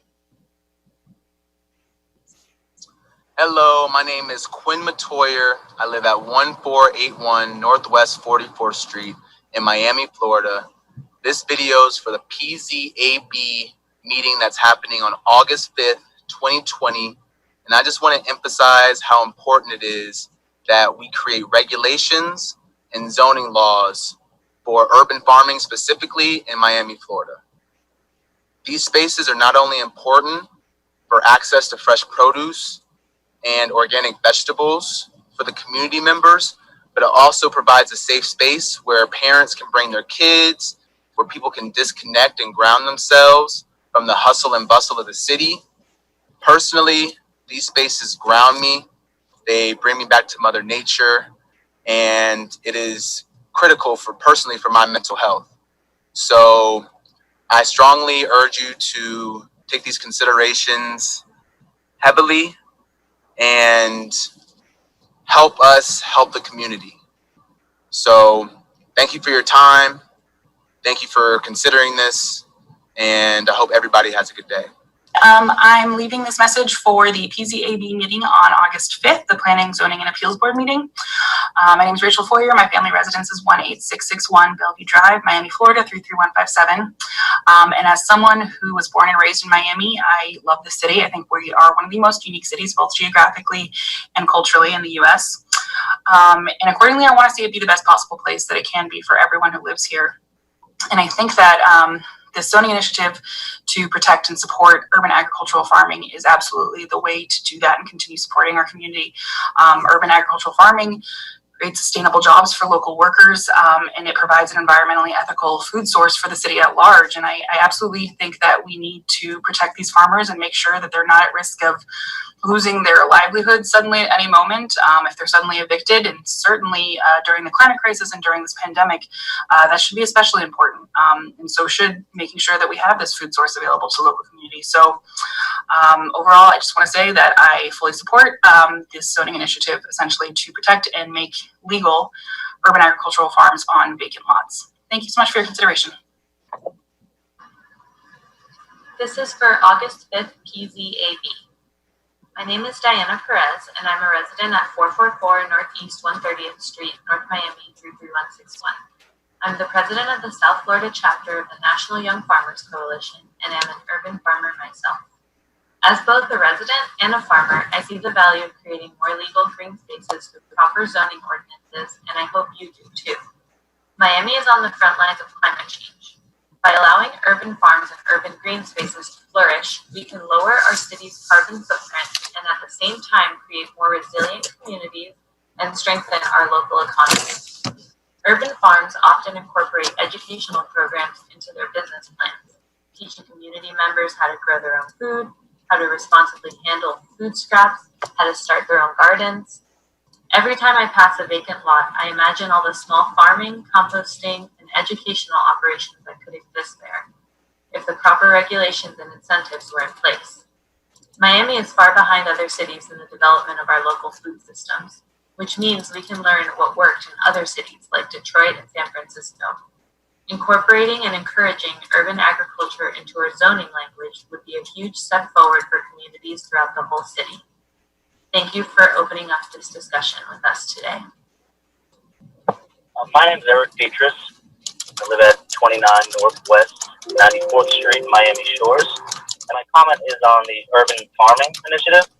And the comment I want to make is that allowing the community a greater access to urban farming is not only facilitating an immediate healthy food source, but it also allows parents to teach their children about the importance of sustainable living, and it shows them it can happen anywhere. And we need to prepare the next generation and the next generation of thought leaders as to how to be sustainable, and it should be accessible in their everyday life. Thank you. My name is Kobe Barreras. I live in Key Biscayne, and I'd like to comment on the issue of the CRO position. I'm very disappointed in hearing this news, and I believe it's a shame that it's up to the people to fight for what is right, since you all are not doing it. Is there not enough evidence suggesting that sea level rise and climate change will have a tremendous impact on the city of Miami? We're all supposed to represent the people of Miami and make decisions that will better the city, not make it worse. I hope you will still look at your children, grandchildren, and anyone of the younger generation the same, knowing you had the power to bring a change for the better, but chose not to. It is very important to have someone whose sole job is to focus on building resilience, not someone that is going to be stretched into a dual position like what is proposed. We see how well that has gone for police who have way too many responsibilities. I hope you all don't go through with this for everyone's sake. Will regret not doing the right thing, and younger generations will never forget it either. I really hope you can make this work. Thank you. Hi, my name is Matthews Santos. My address is 5660 Northwest 115th Court, apartment 104, Doral, Florida 33178. I'd like to comment on discussion item 2, agricultural legislature. And I just want to comment that I currently have a farm, Soul City Farm. It's on unincorporated Miami-Dade. And I've been working for 4 years to try to get an ordinance passed for urban agriculture inside city limits. I've seen what my farm has done as far as improving the land, keeping out crime, reducing crime in the area. I improved the soils of the land, and I've really seen the benefit of having good stewards of the land producing food for the local economy. So I just like you guys to consider taking action, passing an ordinance like many other cities have done around the country on allowing urban agriculture within city limits. Thank you.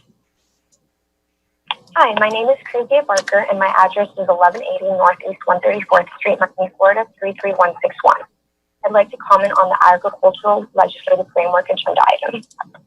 I'm a Miami native who's been concerned about our community's climate, economic, and public health resiliency since I graduated college and entered the nonprofit sector. I'm grateful the issue of our inadequate legal framework for urban farming is finally part of the conversation. It's no surprise that this year I also witnessed urban farms brave enough to exist, fill the dire gap of providing sustenance for the community during the overlap of crises primarily affecting those already neglected by our government.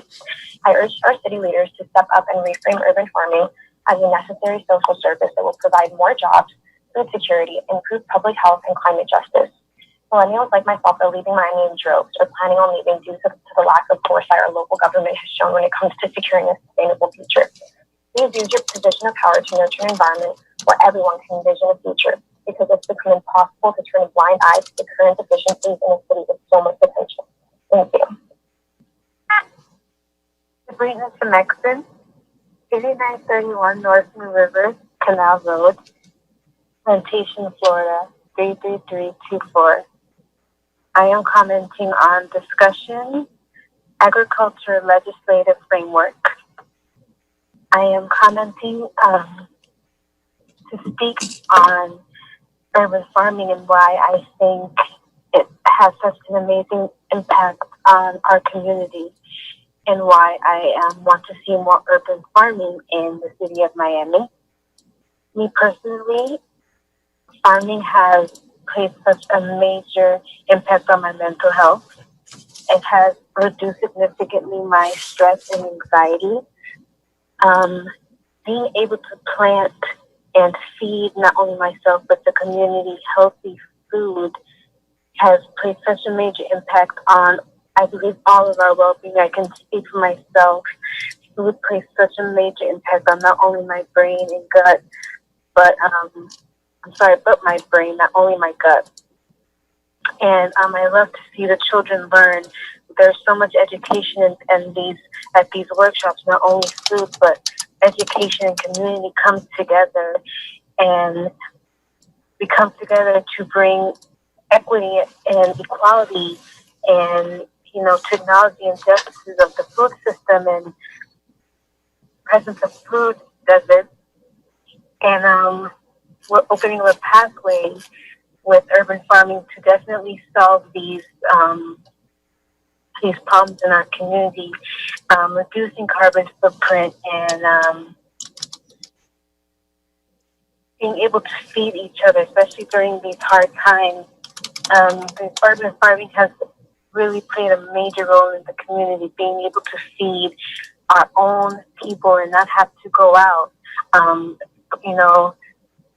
showing the community, building resilience and sustainability and confidence and independence. Hi, everybody. My name is Alicia. I am here at Aloha Redland Farm, one of the managers here in the Redlands, which I'm very grateful for. I'm a small-scale farmer. We do things a little different than most big farms, but I wanna voice myself on this issue of whether or not to support urban farming. And the answer is yes. We have to support all of these initiatives because people need to eat. People need to know where food comes from. People need to connect to the earth, and people need to not rely on something that's coming thousands and thousands of miles, hundreds of miles away. Like you're in Florida and yet you're eating something from California or from Argentina or from Mexico, whatever it be. So the more we localize our food system, the stronger we'll be together. And I think that urban farming is a perfect way to solidify relationships and resiliency with the food justice in general. There's a lot of people here that suffer from food deserts, and that meaning there's only like small convenience stores that have junk food available for people to eat, and sadly a lot of people eat that. So I want to say yes, please give it a thought. Please turn lots into farms, and give people a chance to teach others the value of food. This is for August 5 PZAB. I'm Johanna Terry. I'm located at 33133. Born and raised in Miami, and I've had the opportunity to live in other cities throughout the U.S. and in Europe. And I want to talk about the positive impacts urban farming has in the places I've lived, and that I'm confident will happen in the city of Miami. It's easy to take for granted how close in proximity we are to nature and water here in Miami, but living in an environment and on land where such a wide array of agriculture can grow and thrive is really unique. As a city on the forefront of climate change and surrounded by nature and exotic landscapes closer than probably any other major U.S. city, Miami stands to gain so much by embracing urban agriculture. I'm a lawyer working in finance and capital markets, and I've seen a shift over the last few years with investors and the general public really focused on sustainability and on strengthening community ties, which has only been enhanced with the pandemic disrupting supply chains and making urban farming even more of an attractive proposition to consumers and for the local economy to gain much needed tax revenue by expanding the places where urban farming can happen. Residents of many urban centers throughout the country are considering relocating to places where they can be closer to nature and be part of vibrant communities. Let's make Miami an attractive destination for young professionals and others who are being displaced. Allowing small businesses focused on agriculture to legally operate within the city is a no-brainer. It'll infuse our communities and local restaurants with healthy products, create new jobs and new economic marketplaces. Healthy individuals decrease pressure on our healthcare system and make an overall healthier and more productive Miami. I'd like to close by emphasizing that we don't have time for bureaucracy or infighting. We're in a crisis, and urban farms can help alleviate the problems that we're facing. We don't have to start from scratch. There are templates we can look to, such as Detroit, San Francisco, and Atlanta. Thank you for opening up this discussion today. Now let's make it happen. Good afternoon. My name is Mary Johnson. I live at 1700 Northeast 105th Street, Miami Shores, Florida. I'm a resident in District 4, and I'm speaking on PZAB2. I strongly urge the Planning, Zoning, and Appeals Board to allow for vacant lots to be utilized as urban farms, especially in the time of COVID-19. Many vacant lots exist in areas that are food deserts, where residents have very little access to fresh food. Imagine if these residents could walk down the block to their local farm instead of to the gas station or the fast food restaurant, and all of the benefits that would ripple out from there. Furthermore, it provides economic benefits by putting money directly into the pockets of small business owners. I've been working with and patroning the urban agriculture community in Miami for over 5 years, and as I'm sure you've seen on this meeting, farmers in Miami are really special. Each one of them works tirelessly to create a Miami in which all citizens have access to healthy food and to promote education to teach people how to grow food themselves. Other large cities have had this type of zoning language for over 10 years. As a city on the forefront of climate change focused on resiliency, it is time for Miami to create this language and show its residents that their health and the sustainability of our community are important. Thank you. Yo estoy llamando del 1233. Mi nombre es Ana Quifarro. Yo estoy en contra de que cambien la zona de residencial a comercial. Mi número es 305-798-2617. Y mi dirección es 1233 Northwest 7 Core, Miami, Florida 33136.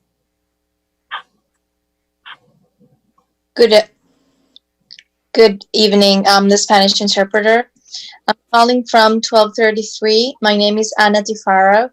I'm against the zone change from residential to commercial.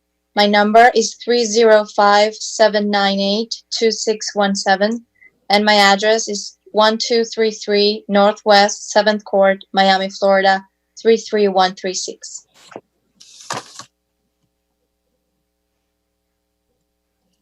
Now, Chair, that completes the playback. However, it's my understanding that there's one more person over at City Hall Terminal.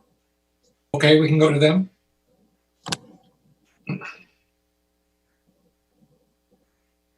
Miguel? Hello. Go ahead, ma'am. My name is Kanisha Ford, and I'm a resident at 1163 Northwest 8th Avenue, and I am opposed to the, what's going on?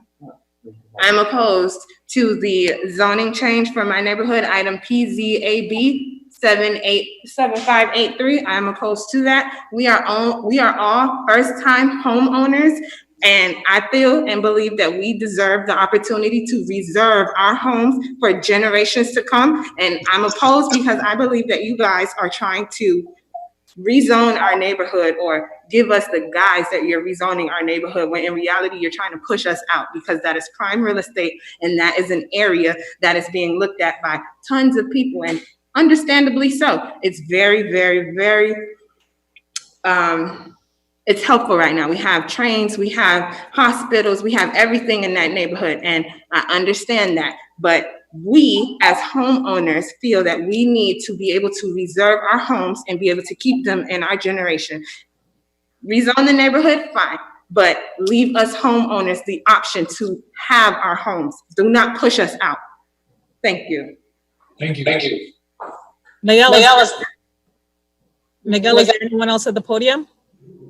He stepped out. There's nobody else. Okay. All right, so with that, we will close the public hearing and we will go to the first item.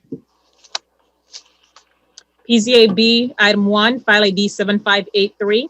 A resolution of the Miami Planning, Zoning, and Appeals Board with attachments recommending approval of an ordinance of the Miami City Commission amending the zoning atlas of ordinance number 13114 Miami 21 is amended by changing the zoning classification from T68L Urban Core Transect Zone Limited to T680 Urban Core Transect Zone, open for the properties generally located at 1139, 1146, 1148, 1155, 1157, 1160, 1161, 1164, 1166, 1169, 1177, 1208, 1212, 1216, 1223, 1230, 12:30, 12:30, 12:33, 12:38, 12:41, 12:44, 12:45, 1300, 1305, 1312, 1316, 1318, 1338, 1342, 1344, 1352, 1358, 1360, 1363, 1400, and 1414 Northwest 7th Court, 1136, 1145, 1146, 1147, 1156, 1158, 1159, 1163, 1165, 1190, 1192, 1194, 1196, 1201, 1216, 1222, 1228, 1230, 1233, 1241, 1243, 1251, 1303, 1313, 1319, 1320, 1321, 1325, 1337, 1345, 1345, 1351, and 1361 Northwest 8th Avenue, 1171, 1173, 1217, 1219, 1222, 1224, 1226, 1230, 1236, 1234, 1248, 1310, 1312, 1320, 1321, 1322, 1326, 1330, 30, and 1350 Northwest 8th Court, 1133, 1150, 1177, 1180, 1181, and 1191 Northwest 8th Street Road, 1220, 1223, 1230, 1231, 1234, 1235, 1236, 1238, 1246, 1247, 1302, 1310, 1311, 1313, 1318, 1320, 1328, 1331, 1333, 1335, 1336, 1337, 1342, 1345, 1349, and 1361 Northwest 9th Avenue, 1200, 1231, 1311, 1321, 1331, and 1347 Northwest 10th Avenue, 1145, 1157, 1158, 1180, 1204, 1226, 1244, and 1249 Northwest 11th Street Road, 720, 724, 726, 727, 737, 745, 747, 756, 758, 759, 760, 762, 771, 777, 803, 806, 808, 810, 813, 816, 826, 828, 836, 843, 845, 847, 849, 914, and 933 Northwest 12th Street, 732, 735, 763, 766, 770, 771, 808,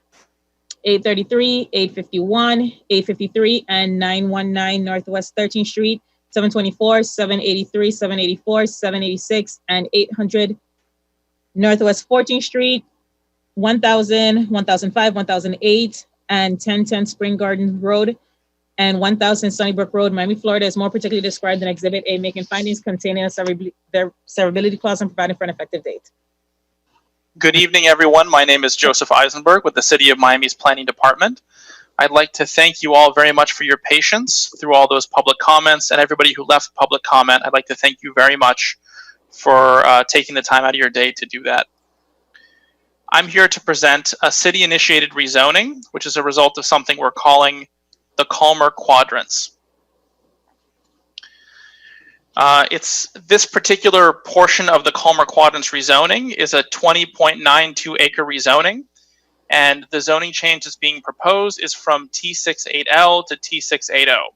One minor clarification before I get to my presentation. In the title that was read into the record a moment ago, an address was listed, 1320 Northwest 9th Avenue. That is one of the alternative addresses for the property being rezoned. The principal address is 1321 Northwest 9th Avenue.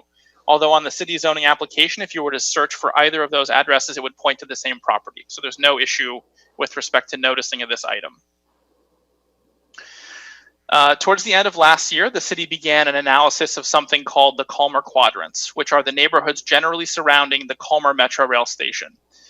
This study area is generally bounded by the Miami River on the south and the west, the 836 on the west and the north, and I-95 on the east. You can see that prior to the introduction of the 836 and I-95, there was a fairly fine-grained fabric to this neighborhood, and it had great connectivity to the surrounding neighborhoods. The picture on the left, the aerial on the left, is from 1963, and the aerial on the right is from 1968, after those two major highways carved up the neighborhood. The study focused on 4 quadrants, divided into what we're calling the first quadrant, which is the transit quadrant, oriented around the Calmer Metro Rail Station, which is in this area here, if you see where the cursor is. The second quadrant is called the institutional quadrant, oriented around Booker T. Washington High School. At the July 1st PZAB meeting, you all saw a rezoning application for this property here from D1 to T6. Quadrant 3 is being called the Civic Quadrant, which has a lot of ownership of City of Miami and Miami-Dade County. There's also a fair amount of public housing in Quadrant 3. And Quadrant 4 we're calling the Historic Quadrant, which contains the historic Spring Garden neighborhood. Again, this rezoning only involves the T68L property in Quadrant 1. So this yellow line shows you the rezoning boundary on aerial of the property that's going to get rezoned. There is one parcel that's being excluded only because it's already zoned T680. It's not zoned T680L, and there's no need for rezoning it. You can see the principal character of this neighborhood is smaller scale development, single family homes and small apartment complexes, although a large number of the blocks are either fully or partially vacant. Here are some site photographs shown throughout the neighborhood. You can see that some of the properties have aging and ailing infrastructure, cracked curb and gutter, for example. In the bottom photograph, there is a planted swale rather than curb and gutter. It sort of ends abruptly there. And then some of the property has already been assembled either for future sale or for larger scale premeditated development. The picture on the left shows the current zoning as it is today. Inside that yellow boundary, there are 3 types of zoning: T68L zoning, this property, which is T680 zoning, and this property, which is zone CS. After the rezoning, all the property within the yellow boundary will be zoned T680, and the CS property will not be touched. So what does a rezoning like this do? Typically, a rezoning effectuates 3 things. The first thing a rezoning tends to effectuate is that it can modify underlying residential density. In this case, the T68L zoning has a maximum density of 150 dwelling units per acre, and the proposed zoning of T680 also has a maximum density of 150 units per acre. This application does not have a companion future land use map amendment, because the future land use map designation we would expect with both zoning categories is already in place, which is restricted commercial. So both the before, the existing, the proposed zoning, and the future land use map have limitations of 150 dwelling units per acre. A rezoning can also modify the built form of new buildings. With respect to a rezoning from T68L to T680, there are no changes whatsoever to the form-based standards under Miami 21. The buildings will look effectively identical. On the July 1st PZAB meeting, you all recommended approval to City Commission of a proposed text amendment that would potentially permit some additional FLR and some additional height to some properties zoned T680. So this rezoning would potentially effectuate that if the text amendment is approved by City Commission. I'll review the details of that text amendment at the end of the presentation. We heard some public comment about the notion of commercial and office in this neighborhood. In T68L, residential projects can be built to the full height and FLR permitted under the code, but office development and commercial development are limited to 25% of the building's FLR, and commercial is only permitted in the first 2 stories, and office is only permitted in the first 4 stories. A rezoning to T680 would permit commercial or office development for the full FLR and height of a proposed development. Lastly, a rezoning tends to modify allowable uses. In this case, the uses are identical between T68L and T680, with one exception.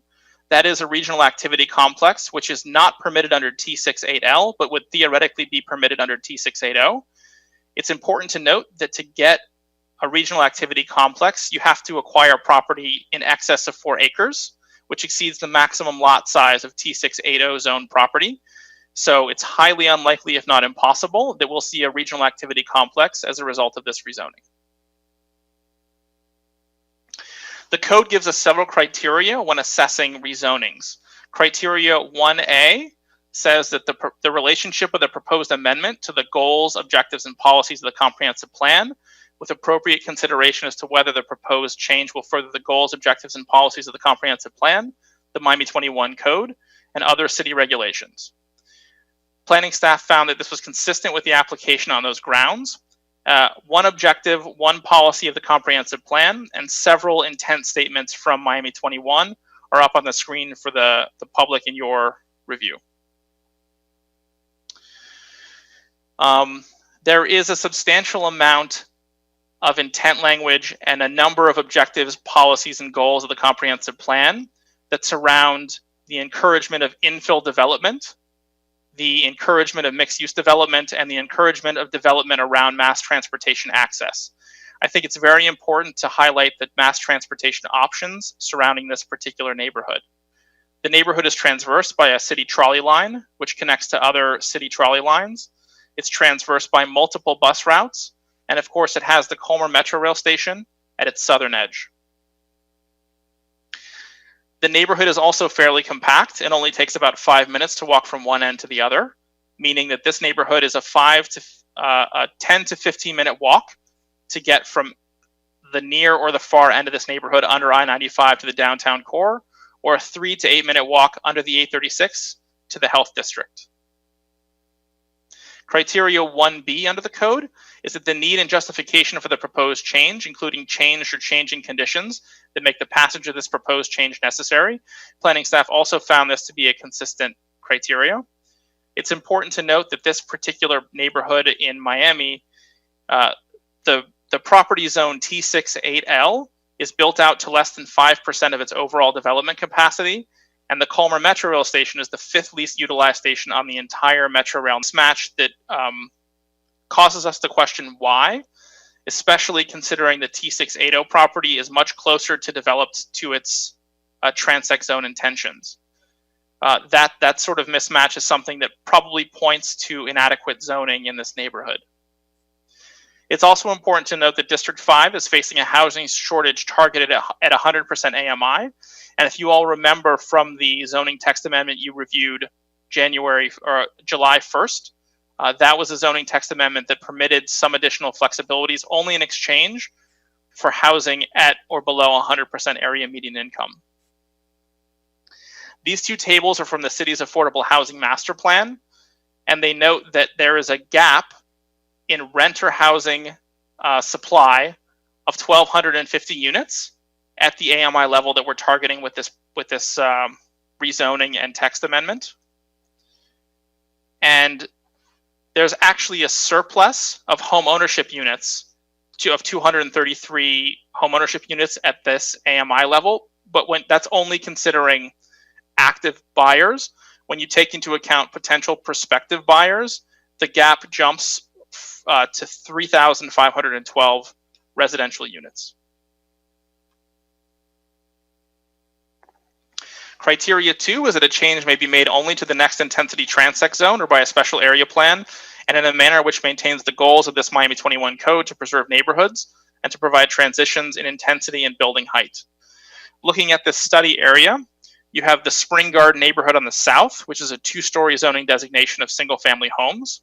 You have a band of T50 buffering those single-family homes. It's a 5-story zoning designation. You have a maximum height of this T680 and T680L of 179 feet. The proposed text amendment that you all heard and recommended approval of on July 1st permits a theoretical maximum height in feet of 235 feet, but only when you're 500 feet or more away from T3. So you'll still have a protective band of T6 on the southern edge here, buffering the Spring Garden neighborhood from any increase in height. Then 235-foot high potential for buildings here.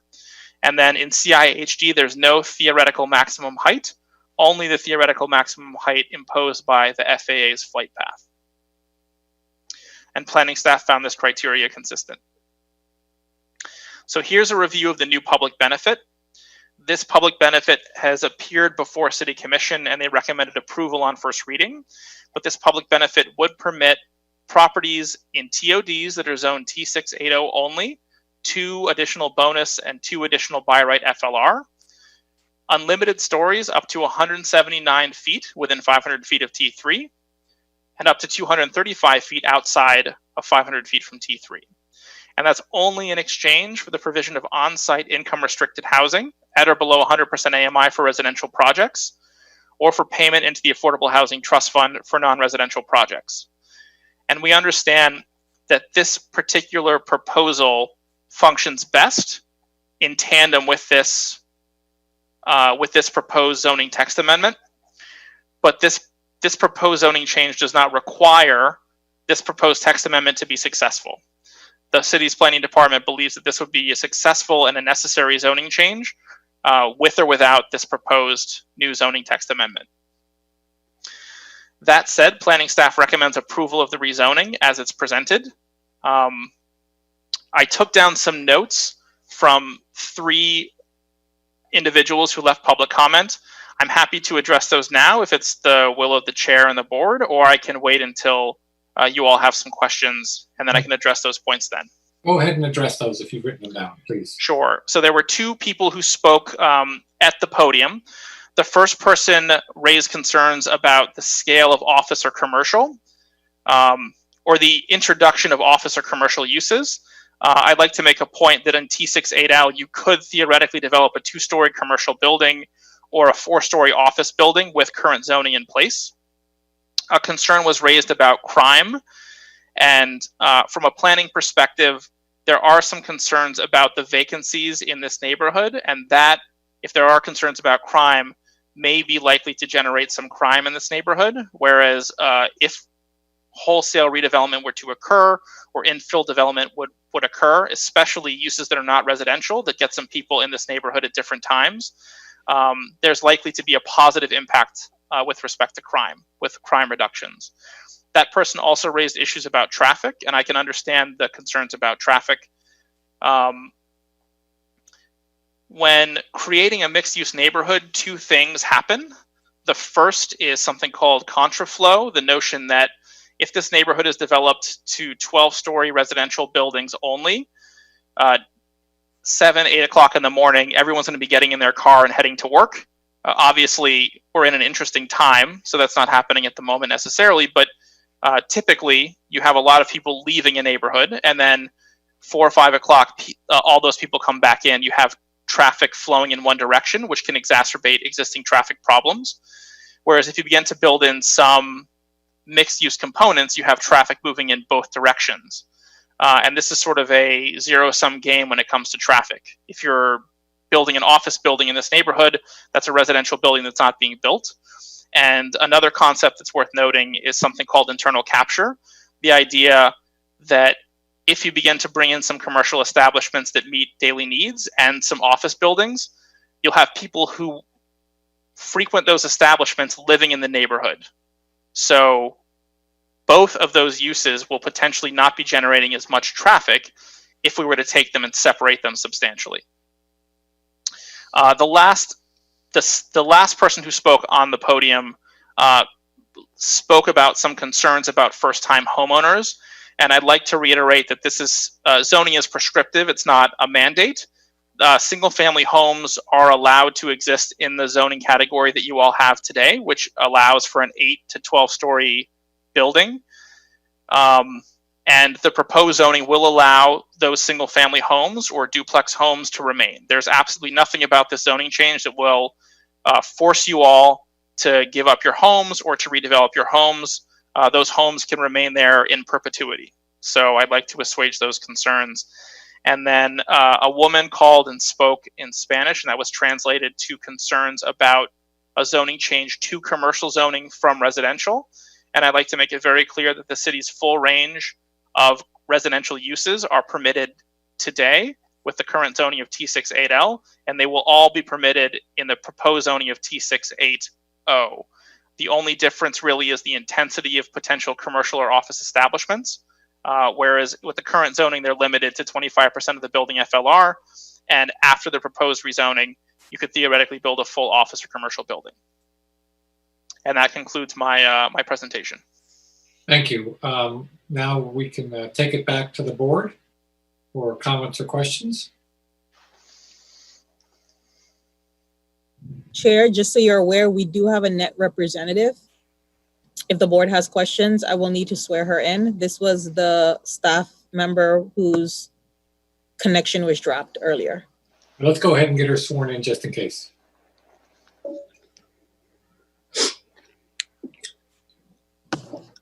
Please stand and raise your right hand. Do you solemnly swear to tell the truth, the whole truth, and nothing but the truth? Yes, I do. Thank you. Thank you. Okay, I think I saw the vice chair had her hand up. We need to, you're on mute, vice chair. Do we know, staff, if how many people live in that area? I don't off the top of my head have a population count. I can tell you from a building, from an FLR perspective, it's about 5% built out, with the bulk of the residents being in a handful of existing vertical multifamily projects. I'm very familiar with that area. I drive through there. And I'm concerned about the people that live there. With this zoning, you could actually have nobody living there and only offices being built, totally displacing everyone that lives there. Versus in your presentation, at least what I read, I probably spoke about it earlier, you speak about potential for housing to help the area, because there is a housing crunch. There is housing needed in that area very desperately because of the transit, because of the employment. But by changing the zoning, it would appear to me that we would then just wipe out any housing potential for that area at all. Right? That's my first comment. And the second comment has to do with traffic. There are some bad traffic situations that happen in that area now, coming down through, I believe it's 10th Avenue, might be 9th Avenue, coming out of the Health District down to 11th Street, so that people can get over to 12th Avenue and get onto the expressway, onto 836 going east. It's horrendous. I have been caught in that traffic many a time. And if that's what it is now, adding even more development that is a working development of offices, for instance, seems like it would impact the traffic even worse on there. Those are my comments. Did you do a traffic study? No, we did not do a traffic study on this item because the flume was not changing and the underlying residential density was not changing. That wasn't required. Right. It wasn't required. And again, the possibility exists for this neighborhood to develop fully to 150 dwelling units per acre in 8 to 12 story multifamily developments. And the concern about wiping out housing, I think, can be assuaged looking at other T680 zone neighborhoods throughout the city, which all have the potential to go full office or full commercial. And they tend to be predominantly residential in character because that's where the market happens to be. It's also important to note that office development in T680 is very challenging due to height restrictions. The likeliest scenario that we would get is a developer tapping into this proposed new bonus structure that you all heard on July 1st, which would require payment in lieu to the Affordable Housing Trust Fund, specifically targeted at AMIs in the range of the folks who rent in this neighborhood today. So if we're going to see an influx of office or commercial development in this neighborhood, it's likely to be offset by substantial payments into the Affordable Housing Trust Fund, which can then be used to subsidize housing development in this area or close by. There are also, I think, valid concerns about traffic, but I just lean on the points that I made before about contraflow, the notion that you'll have office traffic heading in a different direction than residential traffic if office development does come to this neighborhood, and there will be some internal capture. Whereas if this was developed strictly as a pure residential neighborhood, every morning, a pure residential neighborhood, which is permitted by the zoning today, you'd effectively have everyone living there, leaving their home at the exact same time and heading outwards. You wouldn't have any traffic coming inwards. And allowing some office or commercial development to occur in here to allow a robust mixed-use neighborhood to develop over time, you're going to have traffic heading in both directions, both at the morning and the evening rush hour. So it may actually yield some positive benefits with respect to traffic. One last question. You've got T68L now. Why do you suppose there's only a 5% development in that area? Why? I mean, that's pretty intense zoning. There are a lot of people that have come before our board that have been, would love to get that zoning on their property. And also, didn't we have something in that area within those parameters that came before us once, not within the last year, maybe, for a zoning change? I believe the property immediately abutting the Colmer Metro Rail Station came in requesting T612, not T68. I would defer to Jacqueline for the specifics of that. I wasn't involved in that specific application. And why do you think it's so underutilized at a T68L right now? So I expect that nothing has come in there that's really catalyzed development. So typically when a neighborhood gets an interesting commercial pattern or a job center, an office building, for example, then you have that catalyze some subsequent residential development for the people who want to live there and work nearby. And every subsequent development further enhances the right-of-way. It further enhances the public realm. It puts eyes on the street. It creates sort of a viable live, work, enjoy type neighborhood. And that sort of catalyzing development just hasn't happened here, which is somewhat inexplicable considering what you said, that the zoning is in place to do 150 dwelling units per acre. It has incredible access to Metro Rail. It has lots of, bus and trolley service, and it's walking distance to both the downtown core and the health district, which are the two biggest job centers in the city of Miami. I think we just basically did the commercial for Thank you. Thank you. Mr. Ziegler, did you have your hand up? You're on mute.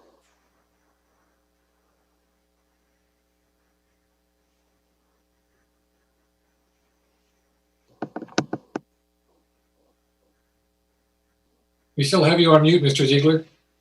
Oh, you hear me now? Yes, sir. Yes. Okay. Yeah, Joseph. Your presentation was good, but I'm looking at the change effects that's going to happen by changing the zoning. I'm sort of a little puzzled I saw your little the 4 areas eventually that's going to be changed, the other 3 areas I should say, but why the sort of slight change here? I didn't sort of quite get it.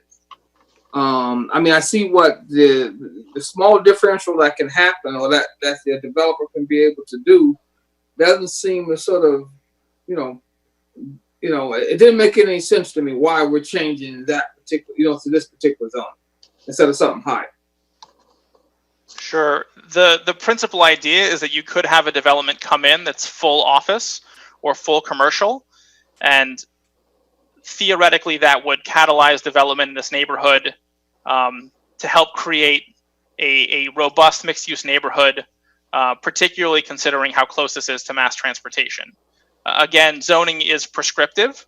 We're not telling anyone you have to develop an office building or you have to develop a commercial building in this neighborhood. We're simply allowing the right developer or the right property owner the ability to do that if market conditions dictate that.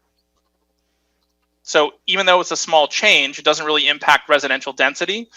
It would permit some developer to come in and to develop something that contributes to a horizontal or a vertical mixed-use development here that would then begin to catalyze the type of development that we expect with T68 zoning. Yeah. Just one other quick question. When those habitat houses were built, was that zoning there in place or was it different zoning? Were they built? The prior zoning under 11,000 was R4, which was fairly intense, high-density residential zoning, residential primary zoning. It was 150 dwelling units per acre, and it had a fairly similar bulk to the buildings that are theoretically possible under T68L. Okay. I just wanted to be sure they built it under that zoning or a similar type zoning when the homes were built. Mr. Parrish? Mr. Eisenberg, could you put up the screen again and show exactly where the Habitat Humanity for Humanity homes are located, please? So I'm not aware which ones those are specifically. I didn't write down addresses. I can tell you that, they wouldn't be in the appraiser's website under Habitat for Humanity. They'd be obviously under the owner's name. So I'm not sure how to verify that other than to go back and check the public comments again. Do you know approximately how many, if I'm thinking maybe Melody could help out, I think there are quite a few Habitat for Humanity houses, single family homes in that quadrant.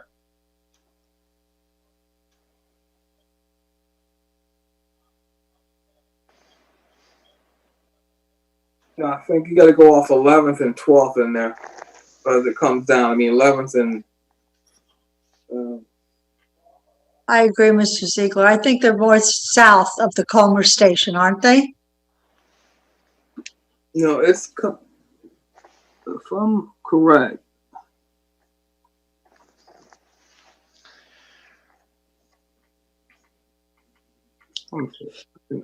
I didn't think there were any that were actually inside this quadrant. Okay. I think they're on the south side of 11th Street. So There's a very that's what I large think. development of Habitat homes on the south side of 11th Street and the south side of the metro station. So, and where is Morningside Heights? That was referred to a couple of times. That I don't know. Mr. Eisenberg, you know where Morningside Heights is? I don't offhand, but I'm going to look it up. No, it's a few Habitat homes inside of here, inside of this corner. There are? Yeah, Okay. for sure. I'm looking at him, trying to see what street. So I can tell him which street it's on. It's on like there's two streets in there that looks like, can't see it. That's 13th and 14th. Let's see. Oh, you keep changing it. No. There's quite a few Habitat homes in there. And the reason I'm bringing this up, it builds on what Ms. Torrance was saying, is that this land was zoned much higher intensity, but nobody wanted it. And so when Habitat, I remember when those houses, or at least the Habitat houses, were going up, because I knew the founder of Habitat there here in Miami, and Manning, very well. And they went to places where nobody wanted the land. They didn't really look at the zoning other than to see that it was an acceptable use. And then they recruited homeowners to be from the community. And I think these are mostly almost 100% African-American homeowners that then put in their sweat equity and built these houses with their own hands. So on the one hand, you could say they knew what the zoning was, or should have known that it was 4L or T4L or whatever the zoning was, and that therefore the worst case scenario would be that eventually somebody would pay them more for their houses than they would be on T3 R land. But that requires a certain amount of sophistication that these new homeowners probably didn't have. They just said, this is going to be a house that I never thought I'd be able to have own anywhere else in the city. And nobody wants it, but I'm happy to live here and build this, such as it is, a neighborhood with my neighbors. And again, it comes back to the same old story. I think what we've seen is, yes, this will overall bring a whole bunch of new development if we allow this going from the T6L to T6O and allowing commercial. But I'm not sure. I don't think any of these families that are there now will be there. They'll all be removed. That used to be called urban renewal. And it's a hard one because you're looking at this with the highways. Remember the first view that we had of this part of the city before the highways, it was a community, and now it's getting destroyed again. So there's a cost to particular homeowners who have not asked for it, and you can say that's an inevitable change. I wish there was a better mechanism to say your lives won't just be destroyed, and you'll have to take whatever the developer asks. Say they get $300,000 for their house that they built in this community, and they say, well, you can go anywhere in the city and buy that. Well, you can't with $300,000. You can't go anywhere in the city and buy a house that's well located, access to the station. And it's a real problem that we're facing, is that if this is a neighborhood, and Miami 21 is to preserve neighborhoods, which I brought up and over again, I think just to say this is going to be a great improvement for the city, it's going to produce real hardship on. We don't even know how many, Joseph. Even though it's an excellent presentation, you should know how many homeowners are there, how many people built these habitat homes, and it makes me very uncomfortable to just say, yes, this is a big improvement for this particular neighborhood, and these people all have to leave. And I have a real problem with that.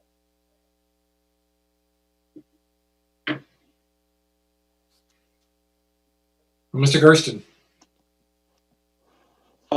I guess, in the context of the last comment, I get, what I'm wondering though is, everything that I've been hearing.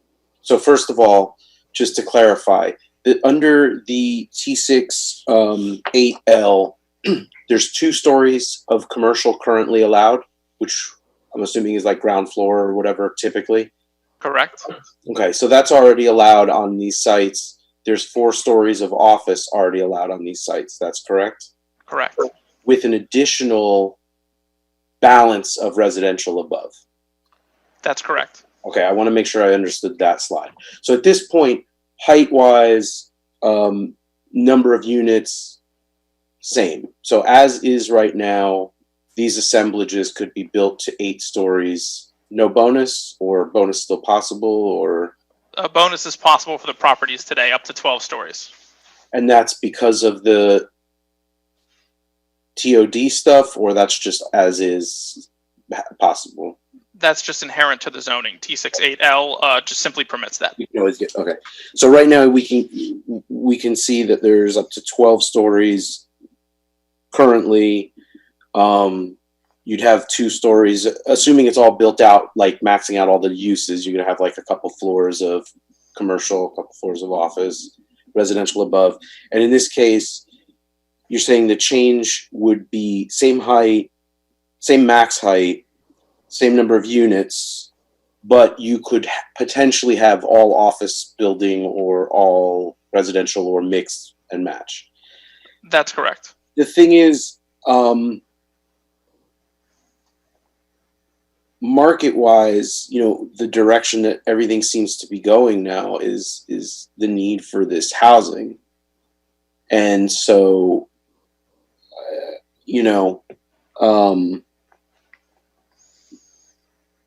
it's either going to be the contra flow traffic as the problem down the road, or it's not, is basically the difference between what you're saying. Because, is that right, basically? That's your basically the gist of the position that staff is taking based on its presentation, is that if they go residential 8 to 12 stories, you're just going to have the 7 a.m. exit, the 5 p.m. Return, which is by right now.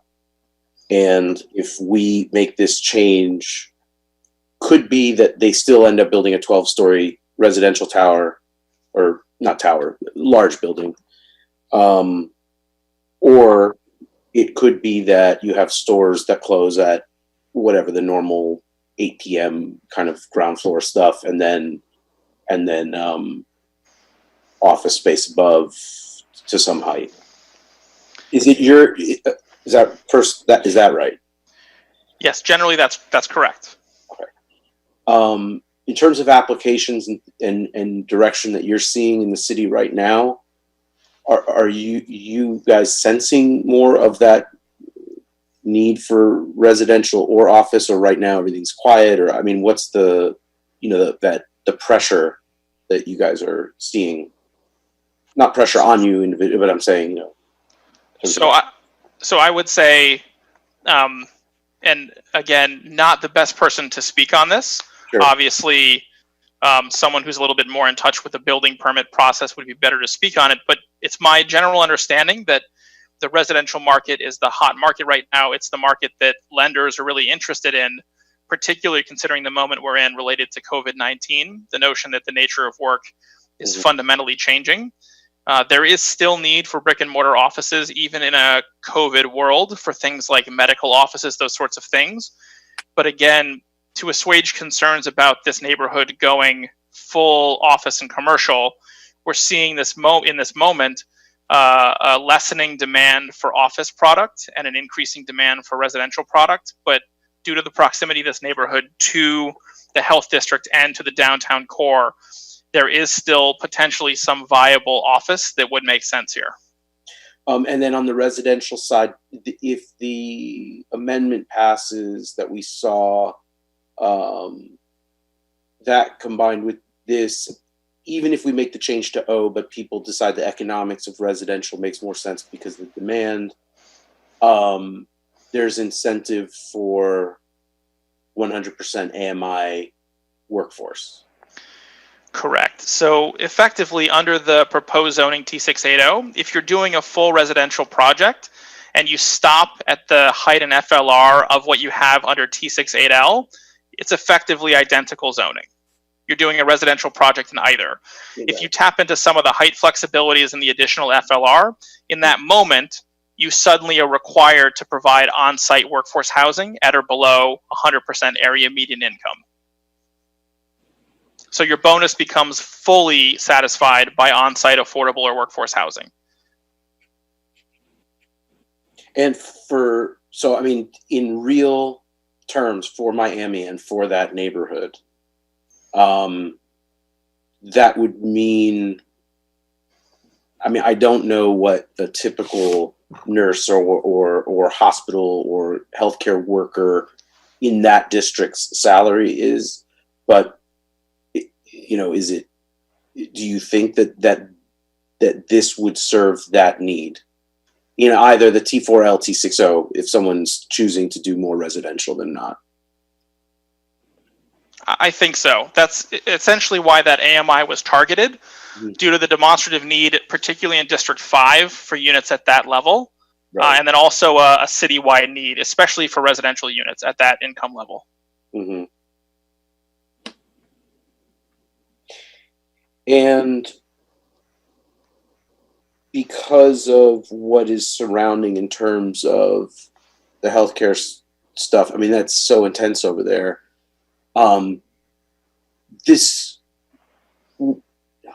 If we approved the O change, which in my opinion doesn't seem really that substantial because the height and number of units stays the same, and they already can do the commercial and they can already do these offices. But I mean, it's not going to be like a Brickell City. I mean,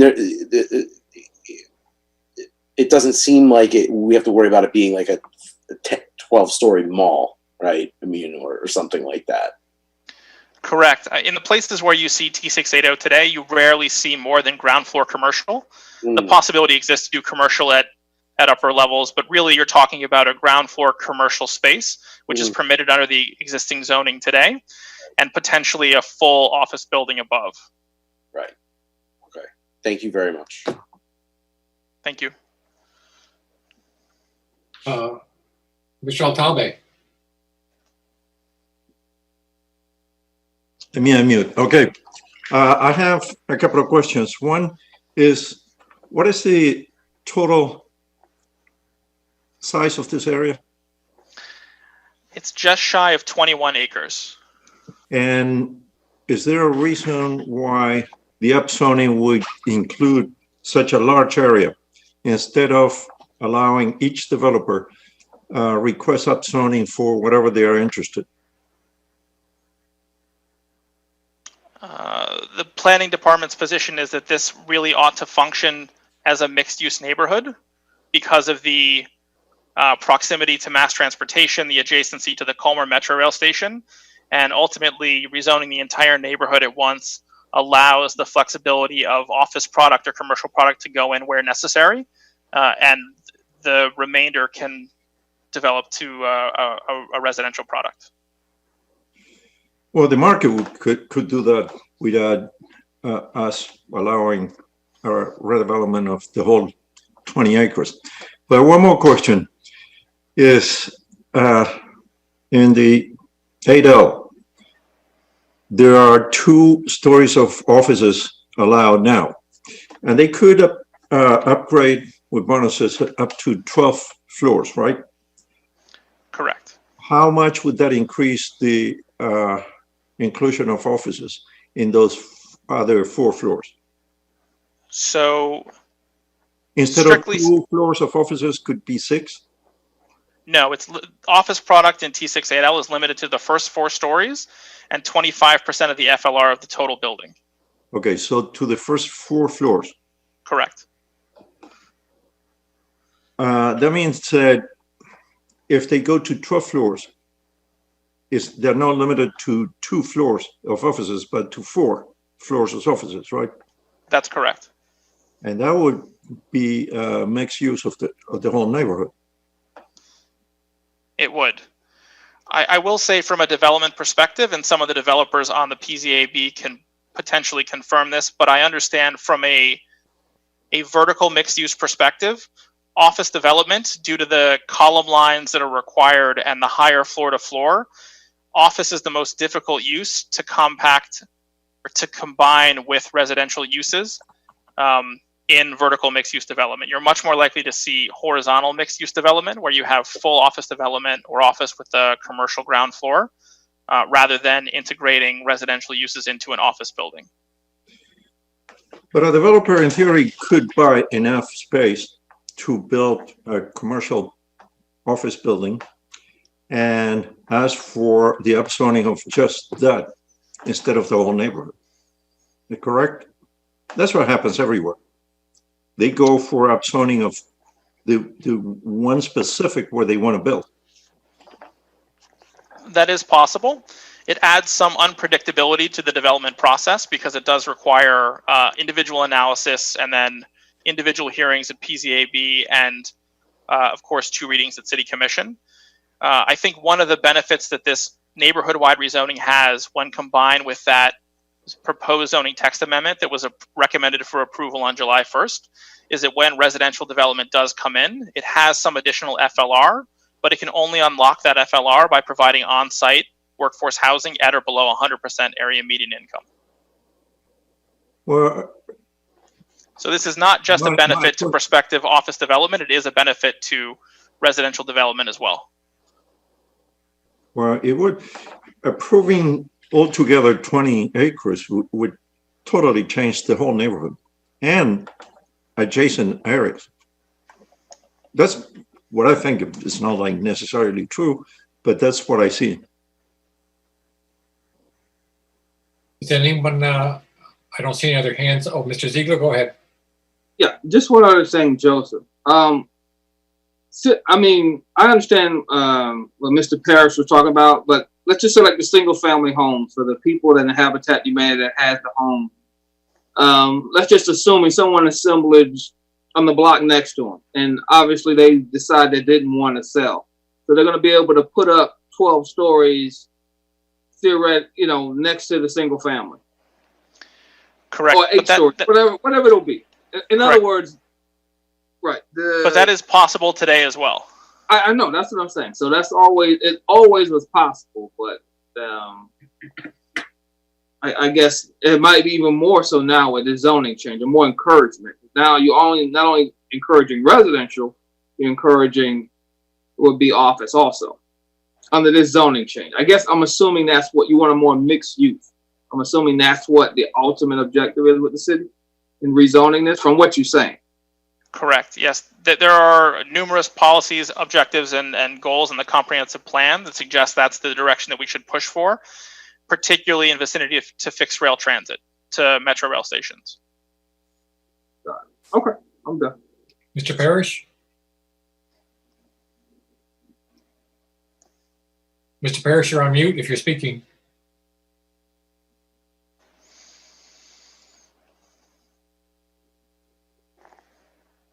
Sorry for that. After listening to all my fellow board members' comments, it just, more and more good thoughts are coming out. This is immediately adjacent to Booker T, is it not correct? So there's a band of D1 zone property that buffers this area from Booker T, Washington. But I mean, it's within what, walking distance easily, right? Correct. Have we consulted with Booker T as to what they think the effect on their school would be? No, the intent was to engage with them for the phase 2 rezoning, which is the second stage of the Colma rezoning, which would deal with the band of D1 property that surrounds the school. Okay, so especially adding on to Mr. Altabi's comments, it just seems like this is accelerating the process in a time when we have tremendous change because of COVID-19. We don't know whether people are going to want to go into high rises, whether there'll be more. We're going to hear a lot today about urban farming. There's just so many changes that are going to be coming to the city of Miami, that to add gasoline to this fire by changing the zoning to allow the additional office and commercial uses in an area, as we said, as we've seen in other places that have been underutilized. Little Haiti comes to mind for sure. And now this, it just seems like to me that we should be going slower rather than faster now. So I'm more and more aligning with Mr. Altabi that we just don't need this right now, that an individual developer could go in and talk to these homeowners in Habitat and say, look, your house, we'll pay you $500,000 for your house. And we're going to assemble this, and then we're going to do a piecemeal rezoning. But just to do it wholesale, I think adds a Pandora's box that I don't think we need to go to. You have a motion, Mr. Parrish? I think other members want to speak on this, don't they? Who's got their hand up? Nobody else? Mr. Eisenberg? So if I could just address the school really quickly, it is known that the school is under capacity, and encouraging development here would help the school achieve viable student counts, and redevelopment would also enhance the public right-of-way. It's not the most appealing place to walk from the Metro rail station to the school, and encouraging redevelopment in this area would improve both the safety and the right-of-way connections between multiple modes of mass transportation in Booker T, Washington. Ms. Ellis, did you have your hand up? Can you hear me? Yes. Yes, okay. I had a little bit of connectivity problem. So earlier there was a question about previous rezoning in this area. So that was a county-owned parcel. I believe that was Helen Sawyer. It's an adult daycare and adult living facility. And that was originally T68L. They had come in with a request to rezone that to T680. And typically when we're looking at our rezone product, we'll look at other properties within the area to see if there's any other T680, and there wasn't. Staff's original recommendation was denial for the county's rezone. Later on, we started studying this area further. Joe has been involved with additional studies, and that's how we came up with the quadrants, looking at this area more holistically and looking at the city going forward versus waiting for each individual to come in with a request, but having the city go ahead and spearhead looking at rezoning these properties. So I just wanted to reiterate that this is part of a series of rezoning areas in this quadrant. I believe there's 4 in all, and that this is a big picture scenario, just not the city looking at one area. Correct. And I think it's important to note that the 4th quadrant involves Spring Garden, and the intent certainly is not to rezone the property within or abutting Spring Garden. The Spring Garden portion of the analysis really is a connectivity analysis, making sure that potential traffic impacts are mitigated, potentially closing off some streets to help with traffic flow around there, addressing signal timing, that sort of stuff. So It's not strictly a rezoning analysis. We're not pushing for a rezoning for all 4 of these quadrants. They are really being addressed holistically and making sure that they all work together at the tail end of this. Right, Mr. Gersten, I heard you. Saw your hand up. No, it's really just sort of the bridging this sort of what Mr. Parrish is saying with what staff is saying, and sort of what we find ourselves saying often when we see the piecemeal zoning.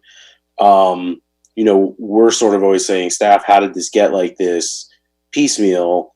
And in a sense, I think this anticipates. Like I understand we've all I would say as a board generally been supportive of things that move things towards transit-oriented development, not the thing, but generally development that's close to transit.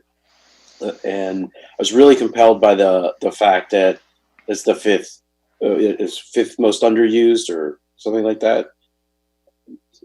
I mean that's like we've all sort of been asking for that, and so I just I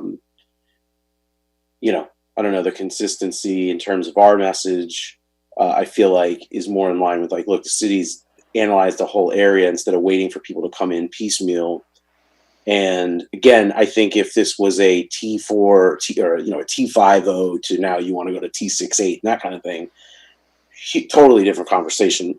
I agree with Mr. Parrish in that sense, but where we know that right now these assemblages could be, you could have, as whatever bad as it sounds, today we would see a Subway and a FedEx and a whatever on the first 2 floors and some office above and residential. That's whether we do anything or not. For me, I would say that this is not an example of where it's significant versus, like I said, the example of a T50, and especially in light of the fact that it's right next to the station, and we're all saying that we need better transit and that we need to have the people that working people be able to get to work without having to get inconvenience with the highway, and apparently they're going to maybe spend more money on rail. So I don't know. It just seems. Why don't you try for a motion, Mr. I'll make a motion to approve based on that. So we have a motion to approve. Is there a second? I'll second that motion. Here a second. Oh, I'm sorry, Mr. Dominguez. Yes, I'll second that motion. All right. We have a motion and a second by Mr. Dominguez. You call the roll, please. Can I have all board members to turn on their video, please? Member Chair, I would like to take the opportunity to remind the board that this does require a supermajority vote. Which is what number? We have 9 board members. We have 9 board members, so we need 7. I'm sorry, 6. Member Gersten? Yes. Member Dominguez? Yes. Member Altabe? No. Let's see. Oh, there you are. Member Parrish? No. Member Verdillo? Yes. Member Ziegler? No. Member Parasoff? Yes. Vice Chair Torrance? No. Chair Gavalia? Yes.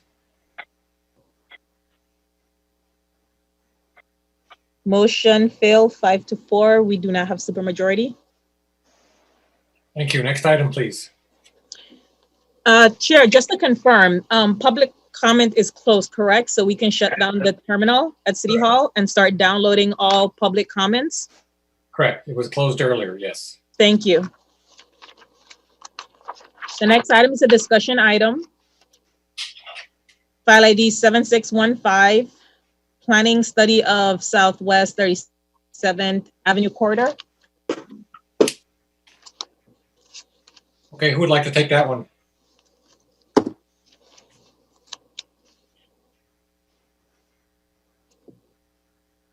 Who is it submitted by? It was a request by the board. I'm waiting for Darren and Megan. They're loading right now. Megan, your mic is muted. Thank you. Good evening, board, chair, and members of the board. I'm gonna start sharing screen now.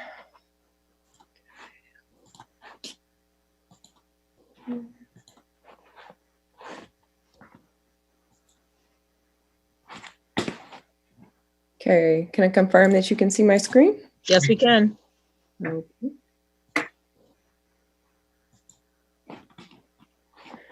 Okay, so this is Southwest 37th Avenue Corridor Study. This presentation is, again, a discussion item and an update on staff progress on the research and analysis of this area. We were given the directive to research this area from the City Commission.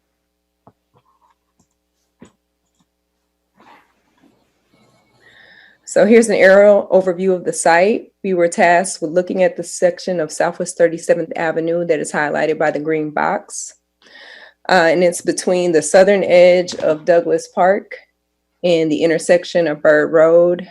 This portion of the corridor is only about 2 blocks long and it's often called Douglas Road. Ultimately, the area highlighted in pink became the boundary of our study area, and I will explain that a bit as we move through the presentation. So you can see from the aerial, there is a lower density residential activity around Southwest 37th Avenue, and that bleeds over the city of Coral Gables and city of Miami boundary. Also, it's in close proximity to Douglas Road Station to the south. And then because of the higher activity along Bird Road, which is also at the south of the boundary area, there's a lot of higher density activity between Bird Road and Douglas Station, as well as a lot of new development.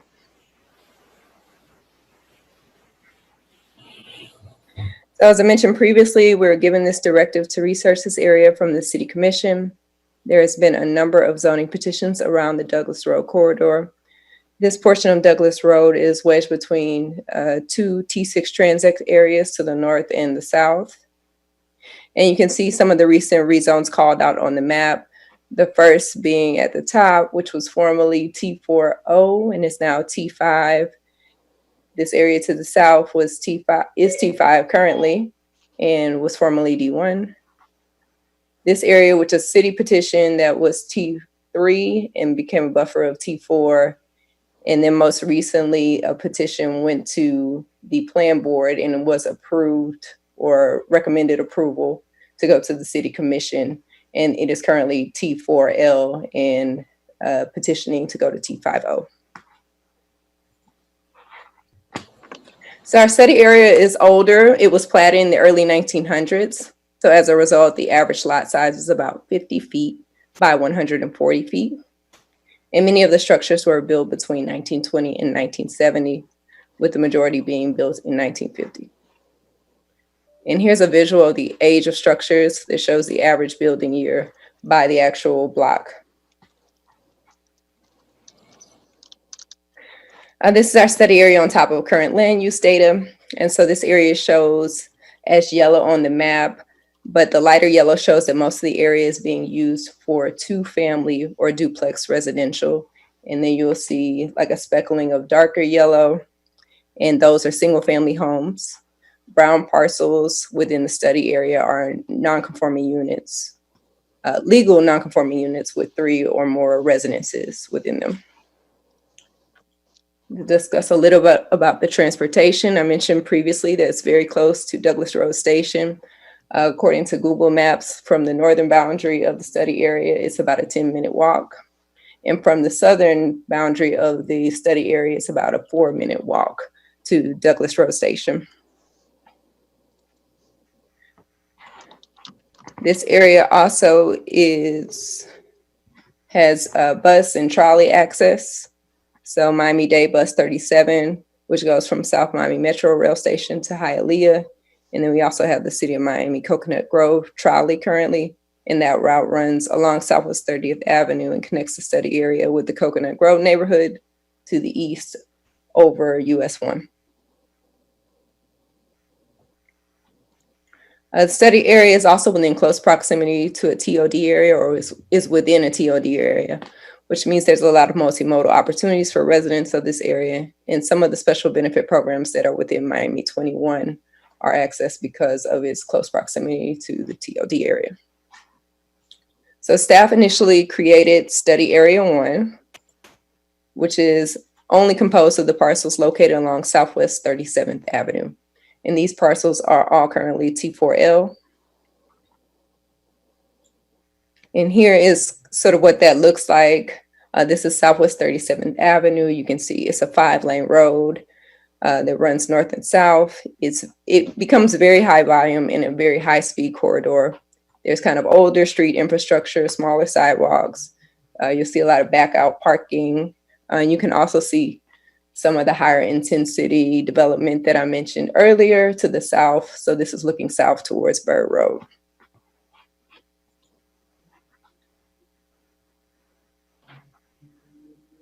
The majority of buildings in the study area are duplex, and they have back out parking into the street, which makes it an unideal condition for pedestrian, cyclist, and vehicular traffic. And here's just another view along Southwest 37th Avenue. Some of the data shows that for Study Area 1 shows it's a fairly stable neighborhood with very little population change. Most of the household types are family households, and the majority of the housing units are occupied by renters. We also looked at the homestead data, and we saw that about 72% of homes were non-homesteaded, which means that they are renter occupied. And here's a visual of Study Area 1, where you can see black dot stands for non-homesteaded or renter occupied.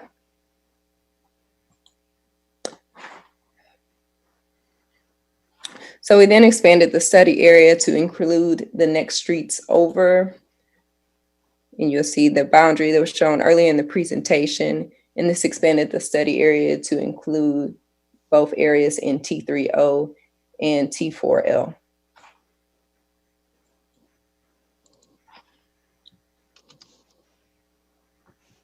And this is kind of what one area of Southwest 37th Court looks like.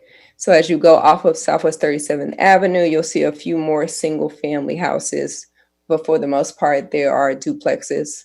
And you'll see a bit of informal parking along the side of the streets and swales. Here's a view of 36th Court, so single family homes and some newer construction. And then also a view of 36th Court. So the expanded study area data shows that this area is also very stable. There's little population change between 2000 and 2010. Generally, 85% of the household types are family households, and about 64 to 67% of housing units are renter occupied. Homestead data for study area expanded shows that about 64% are non-homesteaded, so they're being rented or being used as rental units. And here's another visualization of that where you can see black. The black dot means that this is likely rented or it is non-homesteaded. Okay. So to conclude the draft study, staff proposes to look at changing the corridor area to T50 and parcels along 37 and 36 Court to T4L. Because there are older areas with smaller lots, T4L and T5 generally work pretty harmoniously together for greater development flexibility. And this would also create a buffer from the T3O and T5 areas. So there would be more of a gradient of heights and not just higher, taller buildings that is currently the condition that appears to be happening at the north. Some of the existing issues that we discussed throughout the presentation was an overview of the existing housing stock and how it interacts with the streets, which is a higher traffic corridor. We also saw trends from the private side to rezone the area around the study area, and then higher levels of rental occupancy. So this is how I'll be concluding this presentation of the draft study. The extension of T5 follows some of the recent zoning trends, and the T4 mirrors the areas buffering the south. This concludes my presentation, and I'm here for you if you have any questions. Thank you.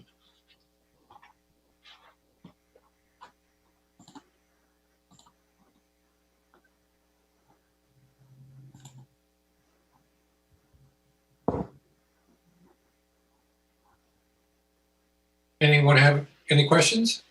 I don't have the full screen, so I'll just ask while you're on. Can you unshare your screen, please? While you're on that screen, thank you. Why did you cross 36th Court with your T4L and not just leave the street as a divider? Generally, since we've adopted Miami 21, we like for the blocks that are facing each other to have a similar relationship. So like in the case where we might have T5 or T4 on one side and T3 on the other side, you could have higher levels or maybe a different use type, where it's nice to, generally in the experience of a street, it's nice to have a home and a home or business and business on either side of the street. I'm just talking out loud that the neighbor property is going to, it's abutting. They're going to see a difference in their backyards. Yes. But it seems like the street could be a better buffer because it's a wider buffer. I don't. We typically want the streets to be aligned. Side as well? I just don't remember that. You would typically, when we're looking at zoning, you would want the same type of zoning aligned from across the street for the same types of uses, the same types of heights. That's what the pedestrian is going to enjoy. And then there's specific rear yard setbacks and buffers that would be aligned with that development type. So typically with Miami 21, you would want to see the same type of zoning from across the street. Did you apply that same logic on the west side as well? And I just don't remember on the other side of Yes. Okay. Let's see, Mr. Parrish, I see. And so to follow up with Mr. Garavaglia, so the T3 that's then going to be next to the new T4, what are the setbacks on both sides going to be for those? Give me one moment to look.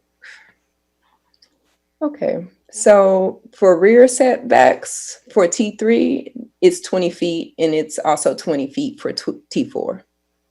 There you go, 40 feet. That's a nice setback from the height that would be otherwise overlooking you. That's good.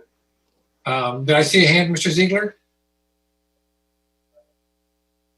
Okay, no. You're on mute. You're on mute if you're speaking. Yeah. All right, Mr. Ziegler, we can't hear you. Let me go. Next member, anyone? If not, we can. What's next from the study? Is it going? Got it. So You hear you, Mr. Go ahead, Mr. Ziegler. I'm back. You are. Okay. Yeah, my question was, the conclusion of this, we saw the study. Is it going to recommend any changes, or did I miss something on the study? Miss Ellis or Miss? So this is currently a draft study. This is something that we had actually started quite a long while ago, and we revived. This has been going on since probably January this year. And at this point, as a draft, it still needs to be vetted by some of the higher ups within the city. This has not been in front of the city manager's office. So there's still some punctuation, some things that we want to look at internally, but we also wanted to bring this before you. You did ask us to bring some information before you to see if there's any comments. You provided some comments. You asked about some of the setbacks between the different zoning districts, but we wanted to get your feedback. But right now, we haven't formalized anything. This is 100% draft.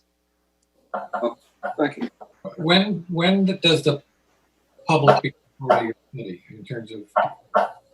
With COVID, It's become a new animal because we have to do our public outreach. So that's something where we've been successful with other venues, but we haven't even gotten that far. When I say this is a draft, this really was presented to you as your request before we've had a chance to align all the other mechanisms to get out to the public, get their feedback, and let them know what we're considering and getting more information from the neighbors. Okay. All right. Thank you. Let's go to the next discussion item, please. PZAB item discussion 2, file ID 7617, discussion agriculture legislative framework. Good afternoon. Good evening, sorry. Let me share my screen.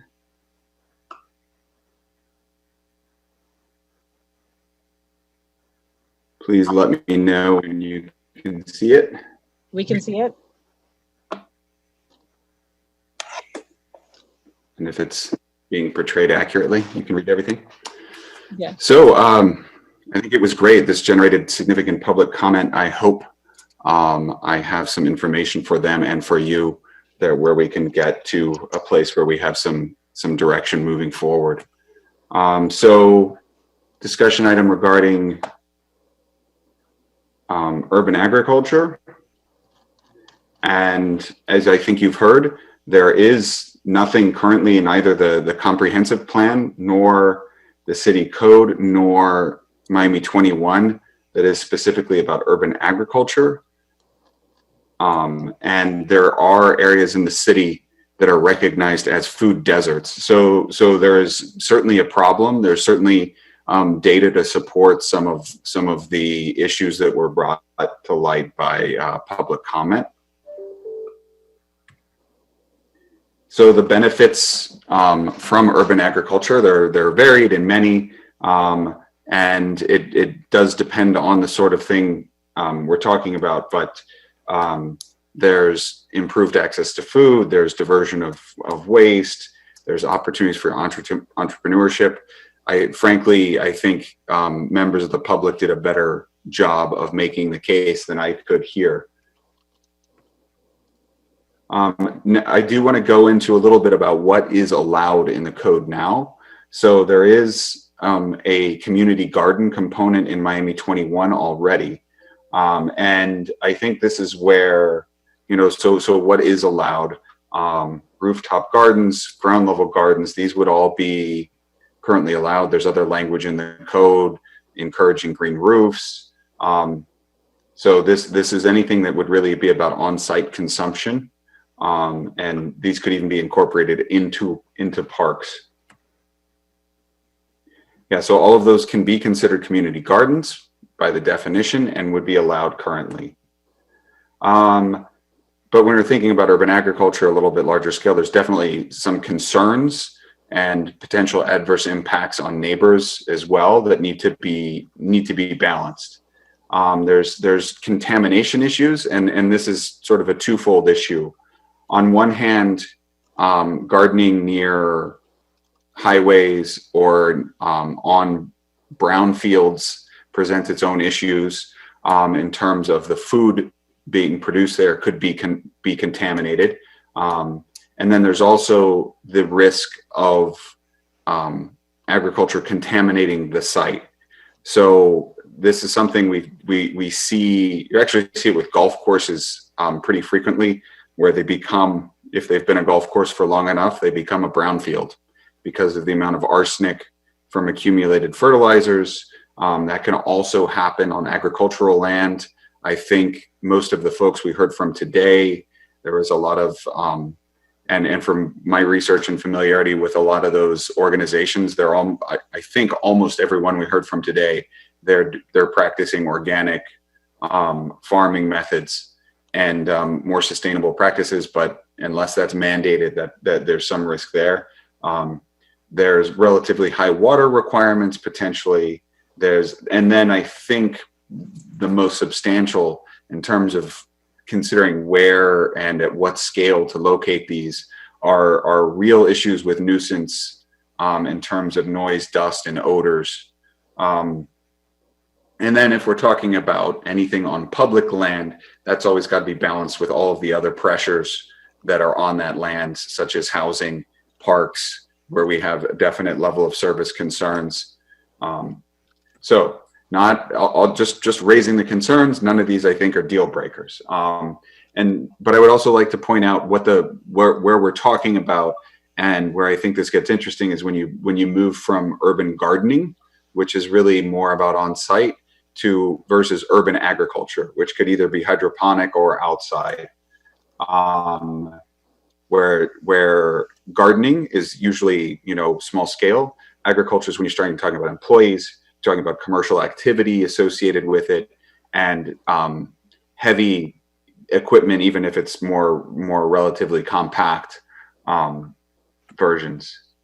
So this is when you sort of need to think about the more typical zoning issues in terms of balancing impact with setbacks, hours of operation, on-site storage, what sort of accessory structures are allowed in those setbacks,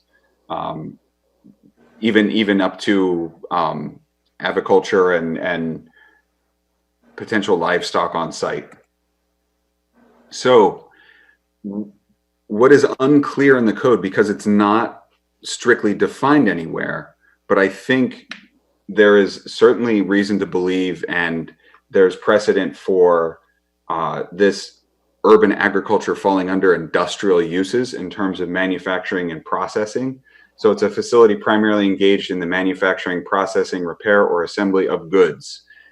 Food being a good, and growing it being a manufacturing process to some extent. I believe these are currently allowed in industrial areas in the city. So examples, the Little River Cooperative is in a workplace or a D1 transect, and the Center for Subtropical Affairs is also in a workplace D1 transect.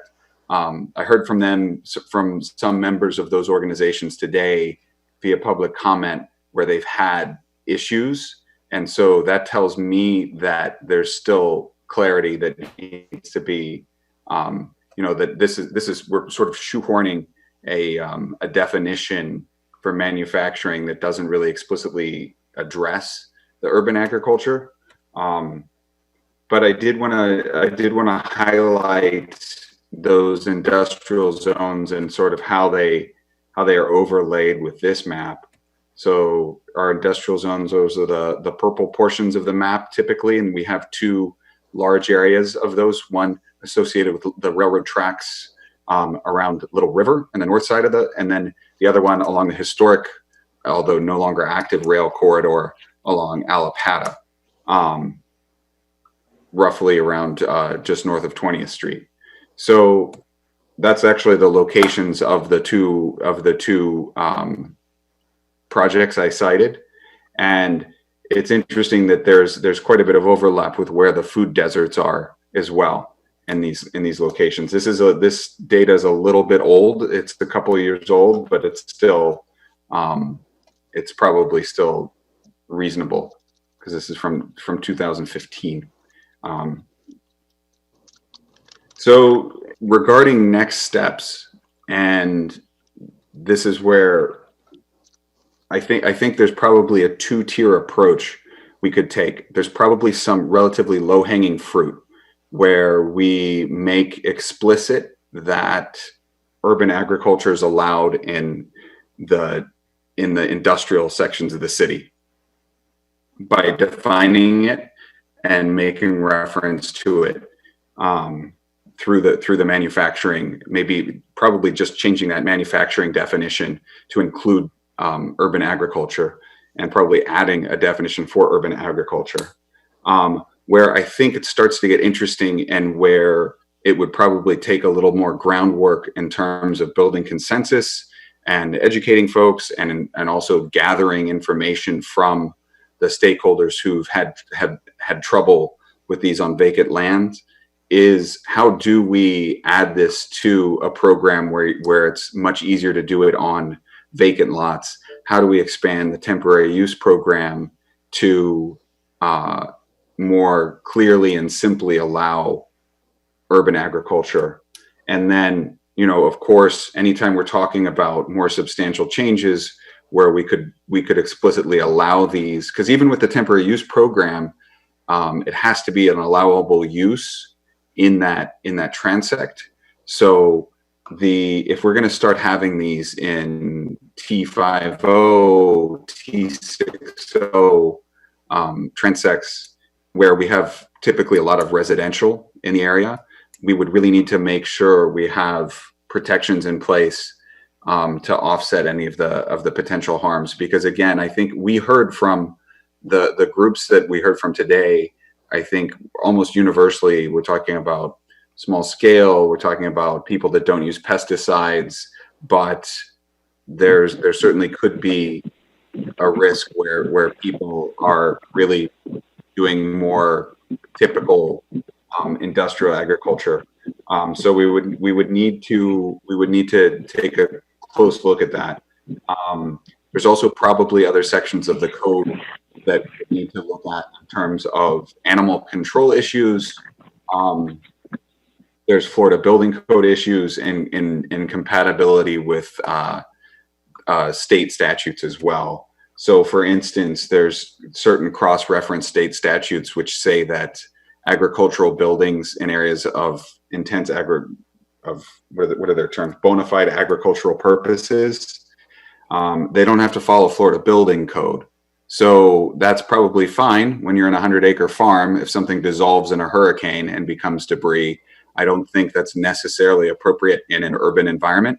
And so we would need to figure out how to make this compatible with state statute, which usually overrules. There's also Florida Right to Farm Act, which can come ironically in other cities. They've had to be careful to not run afoul of some state statutes. That being said, I think this is doable. As many people mentioned, we would not be inventing the wheel here. There are a number of other cities that have done this. I tended to try and focus on Florida examples because those interactions with the state statutes are going to be similar.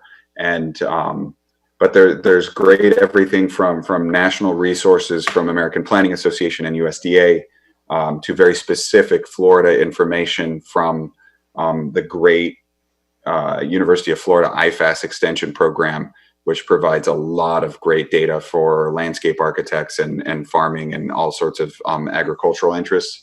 And then the St. Petersburg, I think we heard from folks today that cited that specifically, and they did do a really a fairly aggressive program for this. And so there's good examples there. And again, they run up against the same state statutory issues. So, and that is the end of my presentation.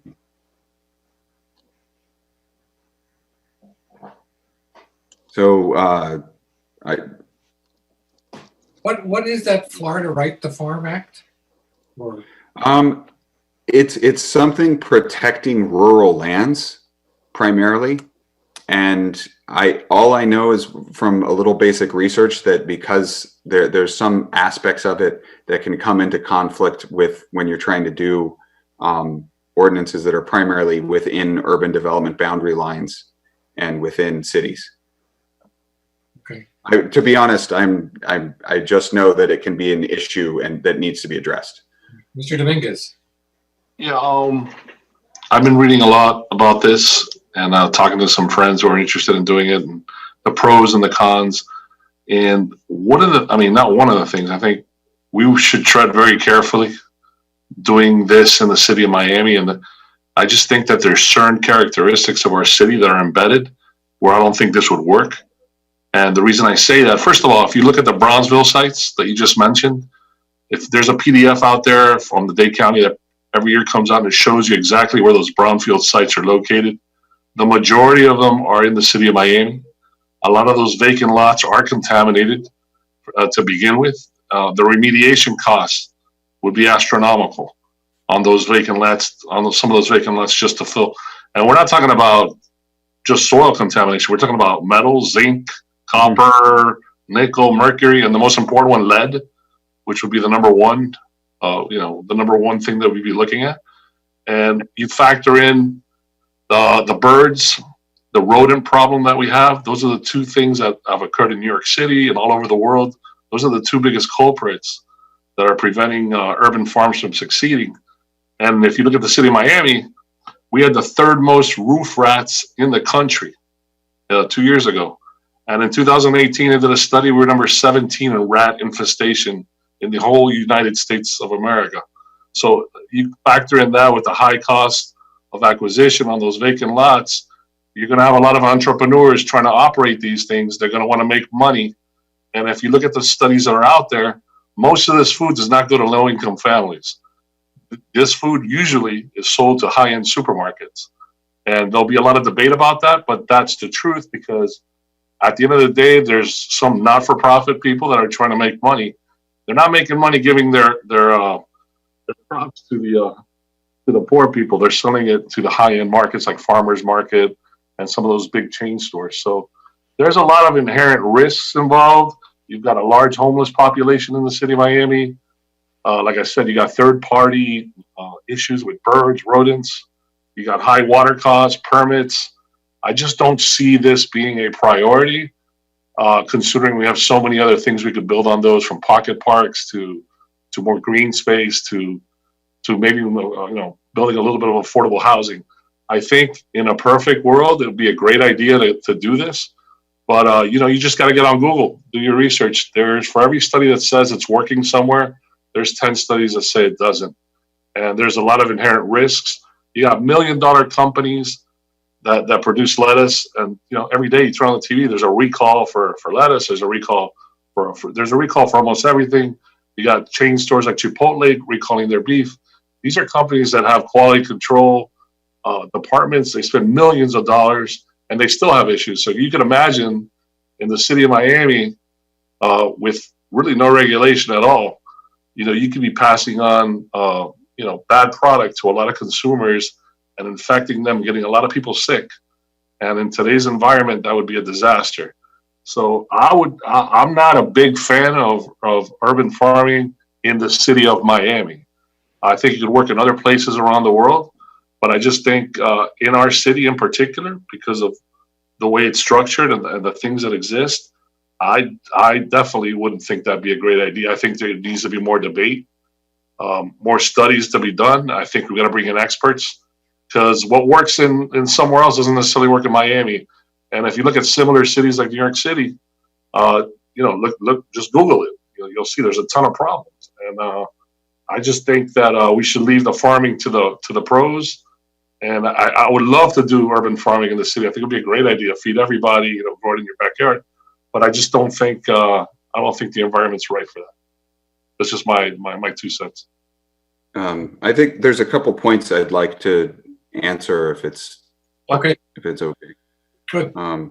Sure. So regarding brownfields, I don't think we're talking about any place where you'd be doing remediation. There's also pretty simple design solutions for that, where there's more low-level contamination, certainly not lead, but where raised beds are pretty typical.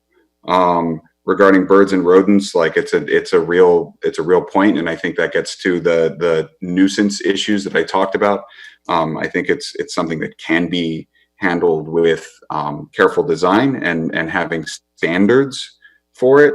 You raised the issue of acquisition, and I think that's where this is interesting, because what I heard today was that there's really a direction to look at temporary uses on vacant land.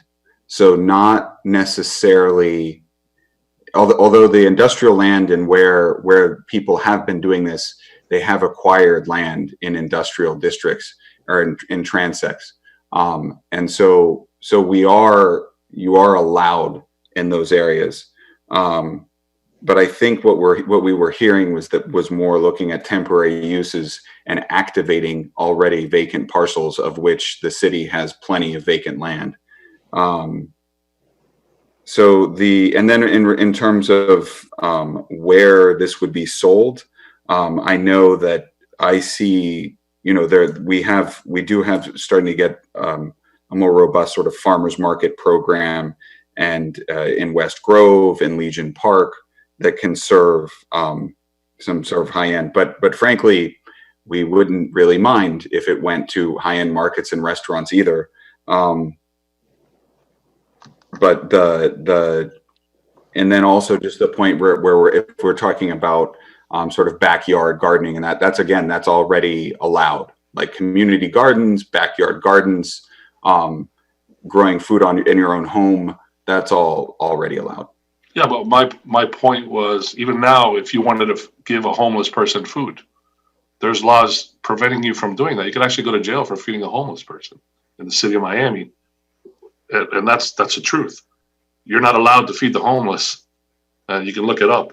So what I'm saying is there's going to be a lot of people growing their own stuff, giving it out, donating it, and quite possibly intoxicating people because there's not enough standards. I mean, who's going to regulate, like say Mr. Gersten, like say he wants to do it on his rooftop and he wants to resell. I mean, who's going to regulate that? Who's going to regulate the fact that there's no rodent droppings or there's no pesticides being used or the equipment is sanitized like it should be? And we're in a huge city with a lot of construction. That's supposed to be sanitized equipment when you farm, and it's not going to be. And who's going to take all those precautions, and what resources does the city of Miami have to actually, keep track of all that? I don't even think. I mean, we're in the middle of a financial crisis with regards to the city of Miami, at least. I just don't see where that would all fit in the grand scheme of things right now. I just think it would be a bad idea right now, and I don't know. Okay. I think it'd be a mess. Mr. Gersten. So, in my head, I understand the D1, availability. But what I sort of was trying to do is, and it's funny that you bring up TUPs, because something that happened in my experience was like watching what happened in Wynwood, where there was a demand for something, and so people were just doing it. And then, there was all these warning signs that the framework was not sustainable. And so I think here, and to, sort of counter what Mr. Dominguez is saying, it's like I can't believe how many people had something to say about this that are practicing this. So clearly there's no framework for the thing that's already happening. And so it's exactly sort of what the calling is for, that we need to do our job and discuss, and then ultimately sort of implement something. And to Jeremy's point about TUPs, I think we should definitely avoid TUPs because that's its own set of problems. I think this is exactly the kind of thing that necessitates at this point some form of pilot permit program that is scalable with, more restrictive to less restrictive on more industrial or higher intensity uses, so that you can, and I know that, and this I would admit is very, this is the details are going to get hairy in a T3R situation. What can you do there? That being said, there's in certain areas, tremendous amounts of vacant land next to T3R even. And one of the best things about a permit program that even included T3R is that T3R, the single family home type of stuff, is that if there's a lot of empty lots in a T3R, it probably means there's a lot of other things going on in that neighborhood.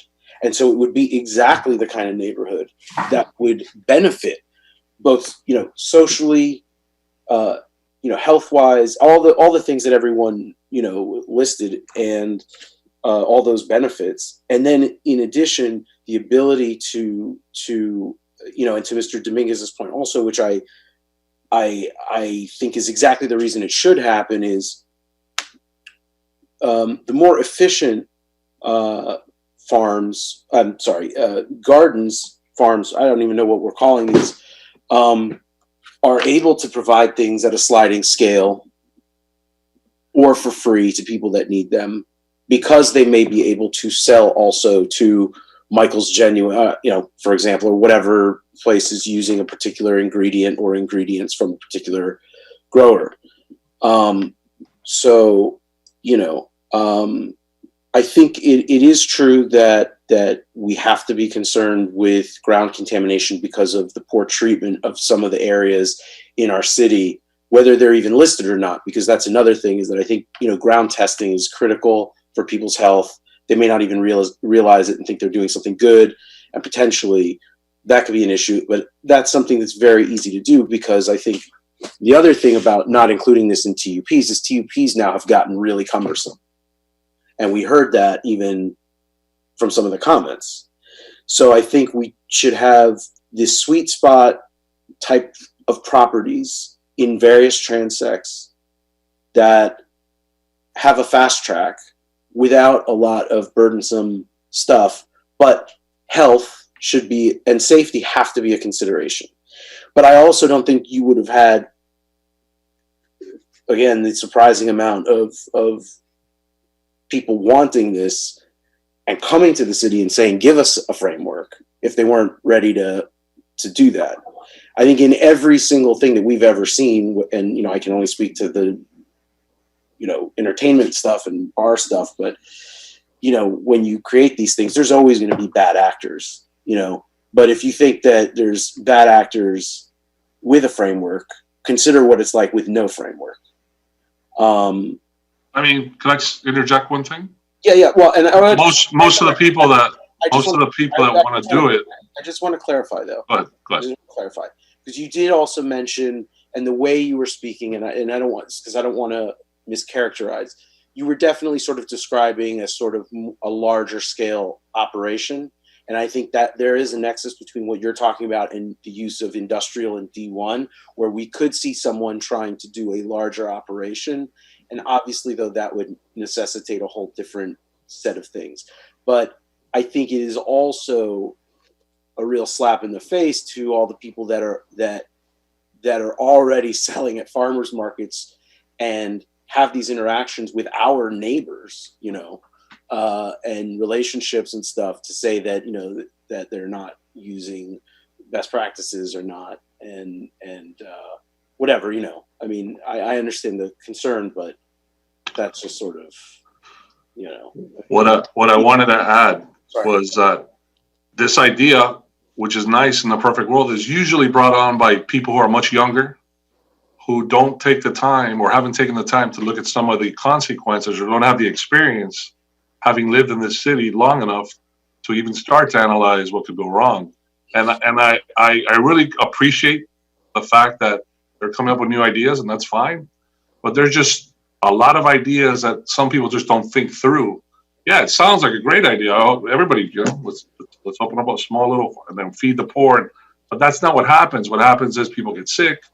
The food doesn't go where it's supposed to go. These aren't non-for-profit organizations that are going to be opening up these things. These are people who are going to want to make a profit. They're going to cut corners. There's going to be no regulation. And quite frankly, they could sell to whatever market they want to. It doesn't mean it's safe to eat. And that's one of the reasons why we have so many recalls almost on a weekly basis in the U.S. I'm just saying, we weren't going to do it, but I'm just saying slow down and maybe analyze it before putting it in Miami. Yeah, that's all. Just to be clear, though, if it's Or Jeremy. Sorry, if they're selling wholesale or retail, they get regulated by the USDA. Sure, now they do. Just like any other. The city of Miami isn't. But when you open it up to the masses, what's going to happen? Well, it's already open to the masses. Farming is allowed. No, I know. But when you open it up to the masses throughout the city of Miami, anywhere you want, if there's a vacant lot, and I buy the vacant lot and I want to get into farming with no experience, I just think it's a recipe for disaster. That's all I'm saying. I'm not saying it's a bad idea in rural areas. It is regulated by USDA as well, though, just like any other agricultural business. And then if you look at the studies where these things have gone. If you Google it, you'll look at the nightmares that are going on in the U.S. Just go ahead and Google it. All right, Mr. Parrish. Unmute, Mr. Parrish, you're on mute.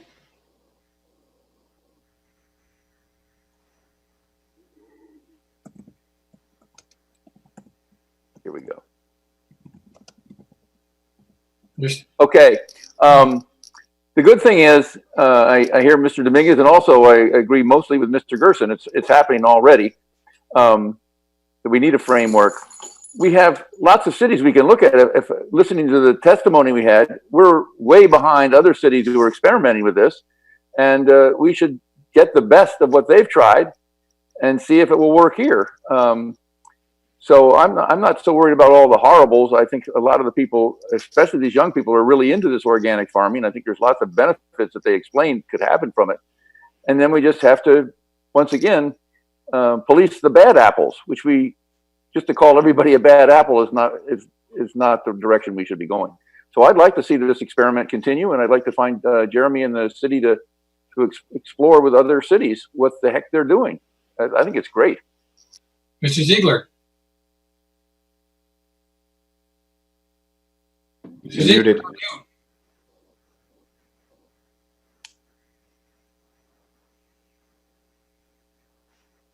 Nothing yet.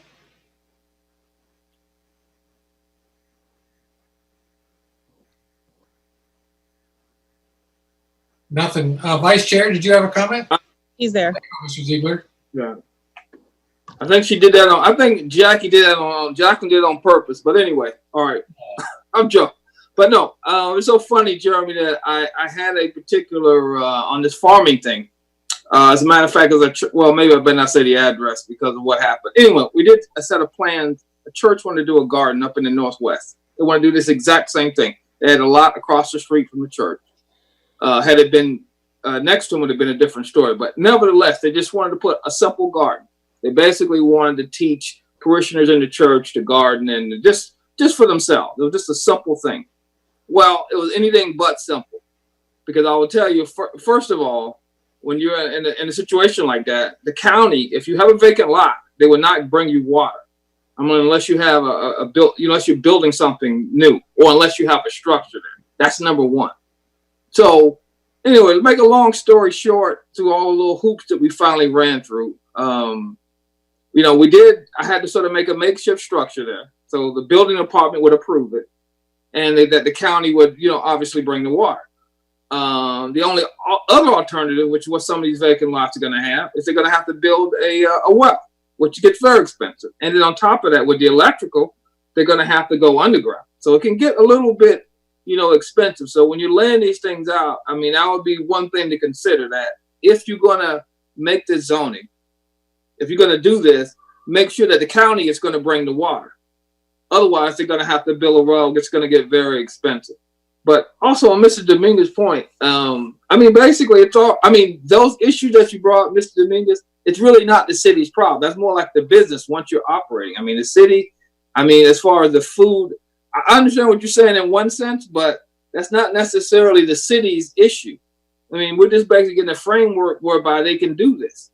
And isn't the general idea to get the food to the poor people? No, isn't that the basis of why this would be done? No, I'm just saying it's already being done. It's just the issue. So then why do you put up that graph that shows the area that's underserved, that there's a lack of food in the Northwest area? Why would you even put that up there? Because this is a way to serve food deserts, but this isn't exclusively for, and I didn't mean to make that implication. Like, I'm not suggesting that these only be allowed for nonprofits or anything like that. Right. The main point I wanted to bring with that too is that the industrial land happens to overlap with some of those areas of food desert. And that's where we've seen development of these tentatively in the city of Miami already. It's just, and I think it further explicit, like we really need to, at the very least, relatively quickly, make it clear, much more clear, that these are allowed in industrial districts in the transects. So Jeremy, the only experience I have is I visited that Little River Cooperative and bought seedlings. And I think someone represented that they were closing or moving, and it kind of implied that they were having paperwork issues. Do you know anything? Is that D1? Would they? They are in D1, and I would like to actually hear from them directly. And that was one of the things that was very clear today, was if we're going to move forward with anything, I would want to make sure we have some stakeholder engagement and see what the real problems have been for these. Like, for instance, Mr. Ziegler bringing up the county water issues. While we can't directly address that through any city ordinance, we can certainly reach out to the county and let them know what we're doing and make some progress that way. And just generally, I need to hear from them what their issues have been thus far. Okay. Next hand, is there? Just one second, Mr. Gersten. Let's see anyone. All right, go ahead, Mr. Gersten. No, I was just going to say, and also to that point, to Mr. Ziegler's point, which is a great point, and probably contributed a lot to everyone who's trying to get this done, headaches. Mr. Gersten, I'm having a real hard time hearing you. Can you get a little closer? Yeah. Sure. Can you hear me now? It's still faint, but it's a little better. Let me hold. Let's see if I can make it.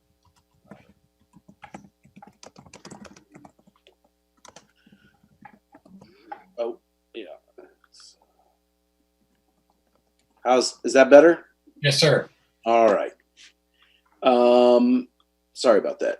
So, what I was going to say is, I think having heard from a lot of the people that are doing this already, they seem like very light impact. And so I would assume also that the rainwater collection is a form of water usage, solar, all the things that anyway we would view as positive or light impact or easy to move around or dismantle in the event of a storm and that kind of thing because we mentioned the safety issue. Could be also things that are built into expediting whatever this pilot permit is. It's like, look, if you do this investment in the panels to do your lighting and you have a pump and you have your rainwater collection and that's how you're doing it, we can move you along a lot faster because you're essentially resting atop the land more than digging in and having to utilize city and county services or add that extra weight, which would usually involve impact fees, and which is why the TUPs have gotten so cumbersome. So, that could be, I think Mr. Ziegler really, like what you're saying, is kind of cool because it's like you go the opposite direction and build that in. Could be a benefit both to the city and to the operator. That was all I was going to say. Okay, any further discussion? Vice Chair, go ahead. So I just want to say that I think this is a great direction for us to be going in. That it's for all that we had so much public comment come out that for us not to move forward in at least trying to find a space in our code to accommodate these kinds of endeavors is definitely a disservice to our citizens. And with regard to the food desert areas, if some of these agricultural endeavors were in a food desert area, it's people that live there will be able to walk to buy some fresh food, which is going to be, it's a no-brainer for the community to have that service available. I don't think that, of course we can't force maybe we could with this possible permitting thing, the same way we do on development, that if you want to go a little bit higher, you have to give back to the city. Perhaps if you want to expedite your permit, you have to give a little bit to the neighborhood, something along those lines. There's so many ways that we could make this more positive. Mr. Ziegler, going to say something? I see your hand going. The only thing I wanted to say, Jeremy, like I said, I walked through with the city, I mean, definitely go to the building department because they're going to look at, they just had rolled eyes. I mean, it was just no way well, anyway, it eventually got done, but I'm not going to give you the address. But anyway, they're operating as a they're growing vegetables there. Let's put it that way. So, I mean, but I'll talk to you if you want to, as far as what my experience was back and forth with both departments and the water department, if you want. And was that City of Miami or primarily county? City of Miami. Yeah, it was just impossible because basically the city, they told me the building department, you can't even begin to start the permit because we don't know where to go. There's no designation. There's no nothing.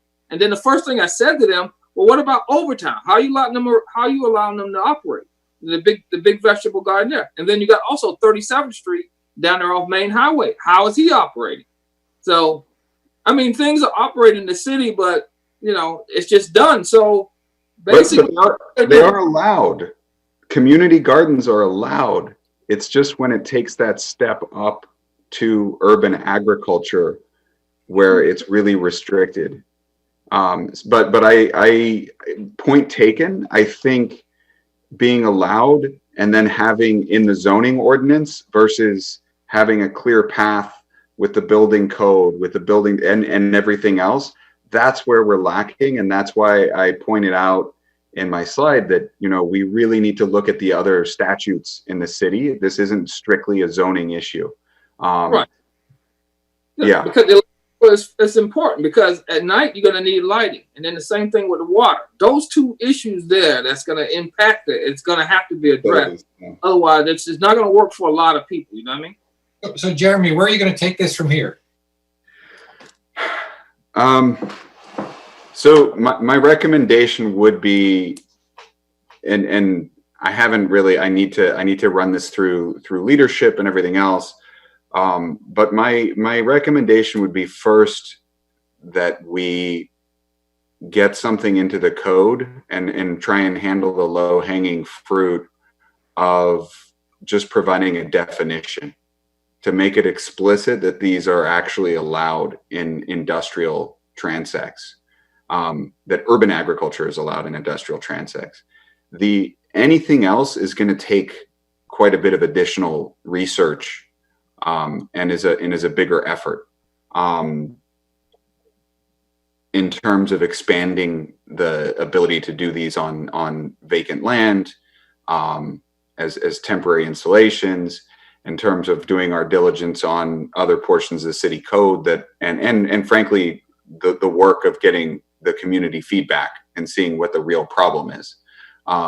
So it's definitely a heavier lift on that front. If we have direction from the board to proceed, it will become one of our directives.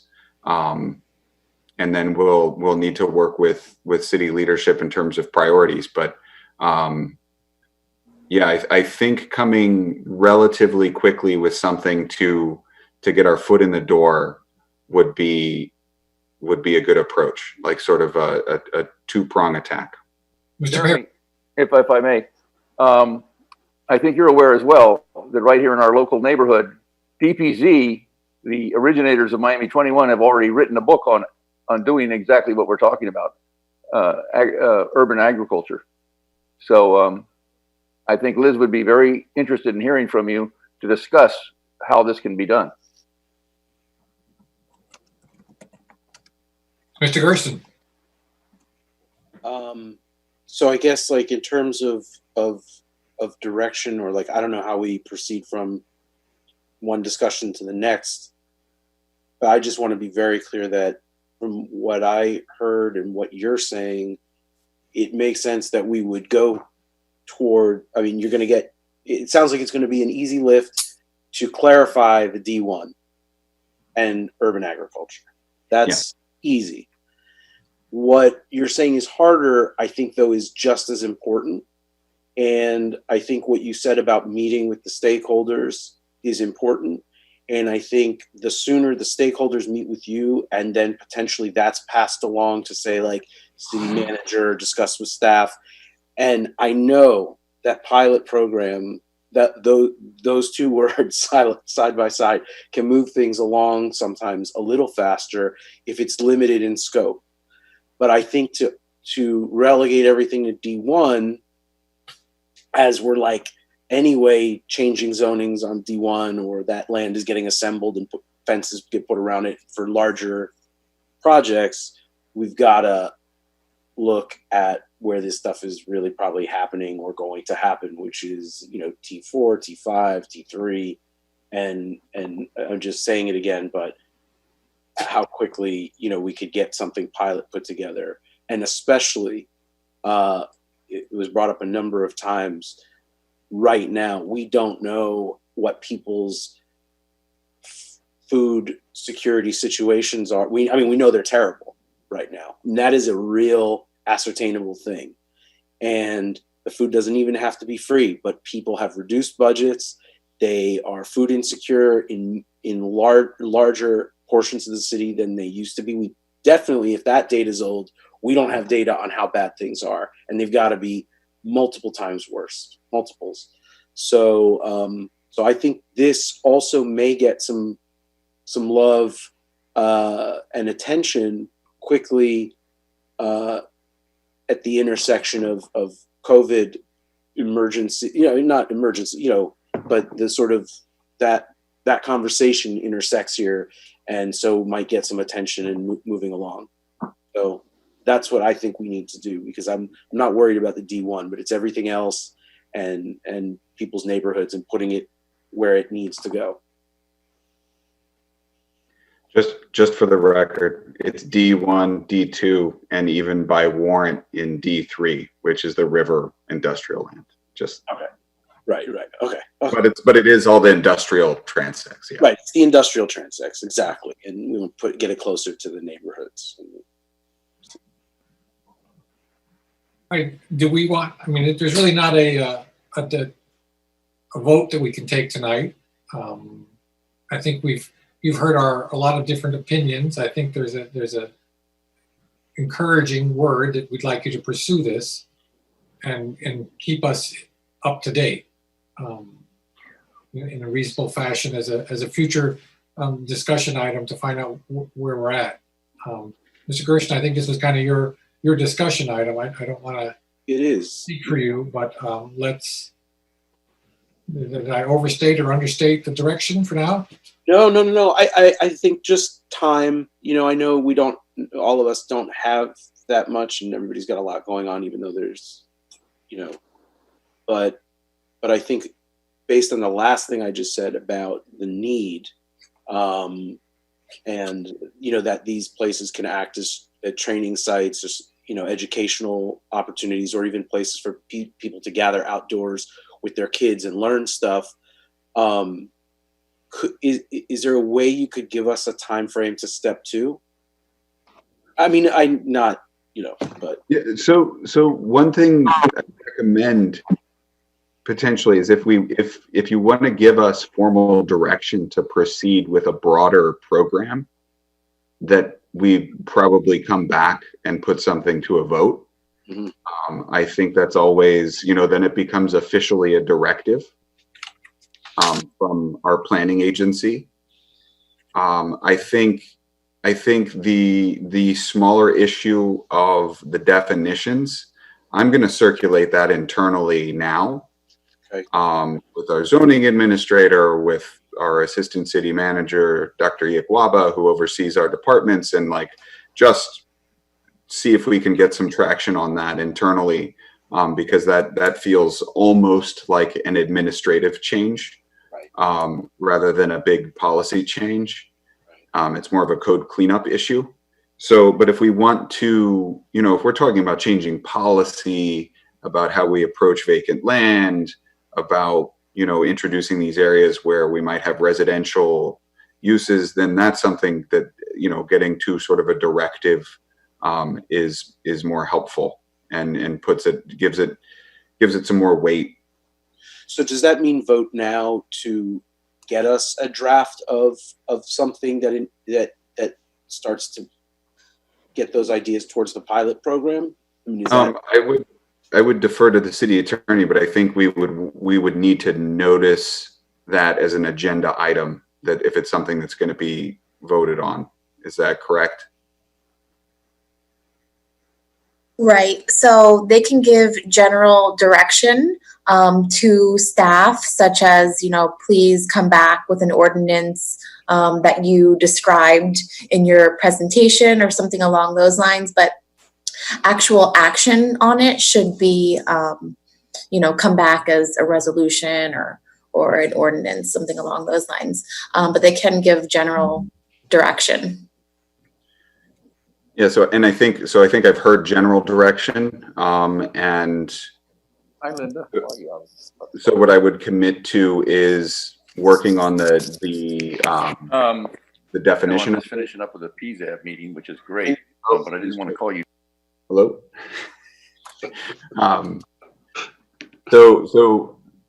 And then I think in the meantime, I would reach out to some of the stakeholders that we heard from today, and maybe if there's something scheduled as a resolution directing us to proceed with more concrete changes, where we could get some feedback from those folks and incorporate it into that. Okay, so you're saying one more meeting, then resolution? Or a resolution? I think it could be resolution next, and I'll hopefully get some feedback. Tonight we're giving you a directive. Right. Just a board directive based on what you heard, and that's, we don't need to vote on that. I think that's clear. We've given a directive. Jeremy, are you going to also look at what's occurred in some of the other cities? Hold on, Mr. Dominguez. Yeah. Mr. Dominguez, let me just finish, and I'll turn it right back. And then when would be the next meeting where you could come back with the language for us to contemplate to give you a formal policy direction to investigate further? So depending, I feel like I don't know enough because what I intend to do is to reach out to some of the people that we heard from today and start to get a better handle on what the hurdles are. If those hurdles are many and complicated, then I would need more time. I really don't know enough yet to come back with any confidence about, oh, this is a 2-month process or more.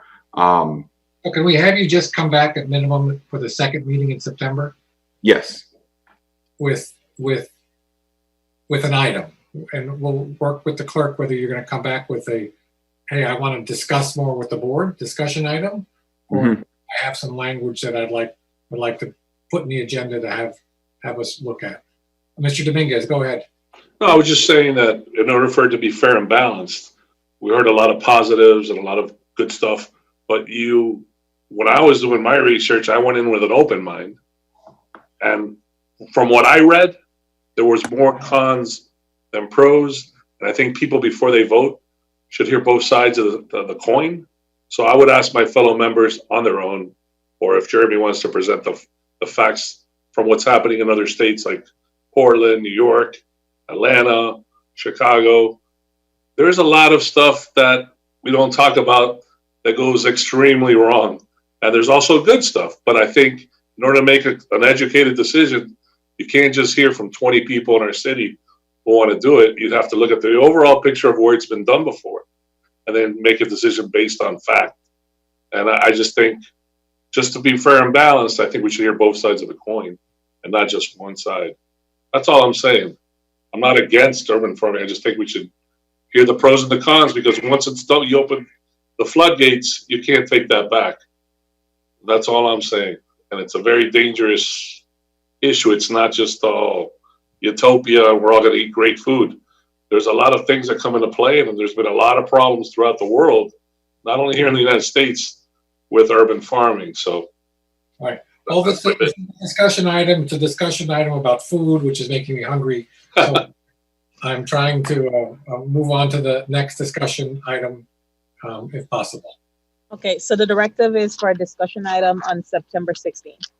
Right, but I want to be open that if Jeremy says here, I'd like you to look at some language and potentially vote on it, I want to make sure there's enough time to get that in the agenda. Okay, so it would appear on an agenda as a discussion or a resolution, depending on Jeremy's status Yes. on September 16th. Okay. Next item. Please. PZAB discussion 3, file ID 7616, a discussion of office hours in the month of August for individual PZAB members of the Chief of Comprehensive Planning related to community planning matters.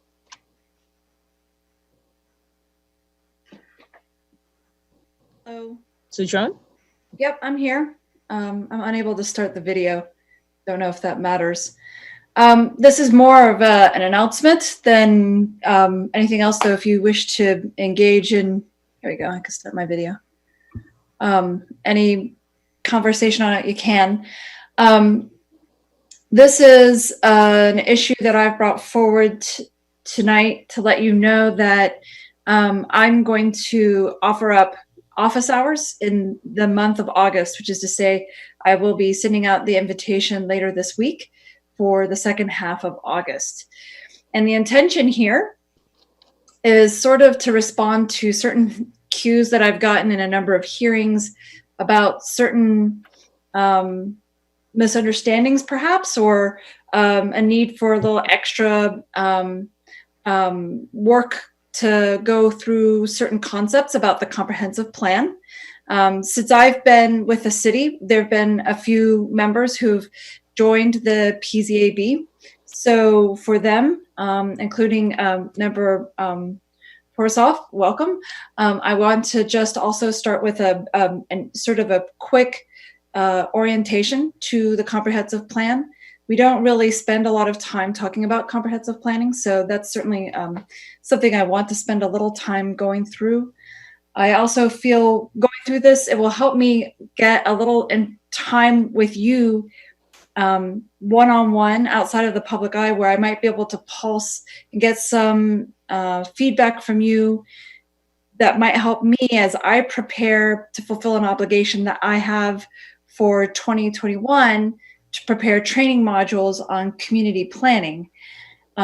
So the Community Planning Division has been pulling together a training manual primarily focused on the comprehensive plan. But my interest and my goal in spending these office hours with each of you individually is to help get a sense for what the needs would be to get the training manual finalized and to prepare those training modules for the coming year.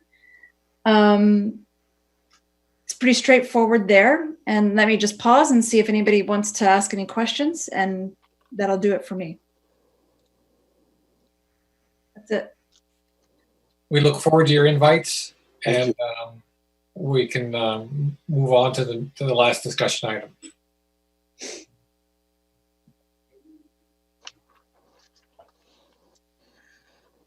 PZAB discussion number 4, file ID 7621, discussion pursuant to a request by the Climate Resilience Committee. The Planning, Zoning, and Appeals Board wanted to invite the CRC to the next appropriate meeting for a joint workshop.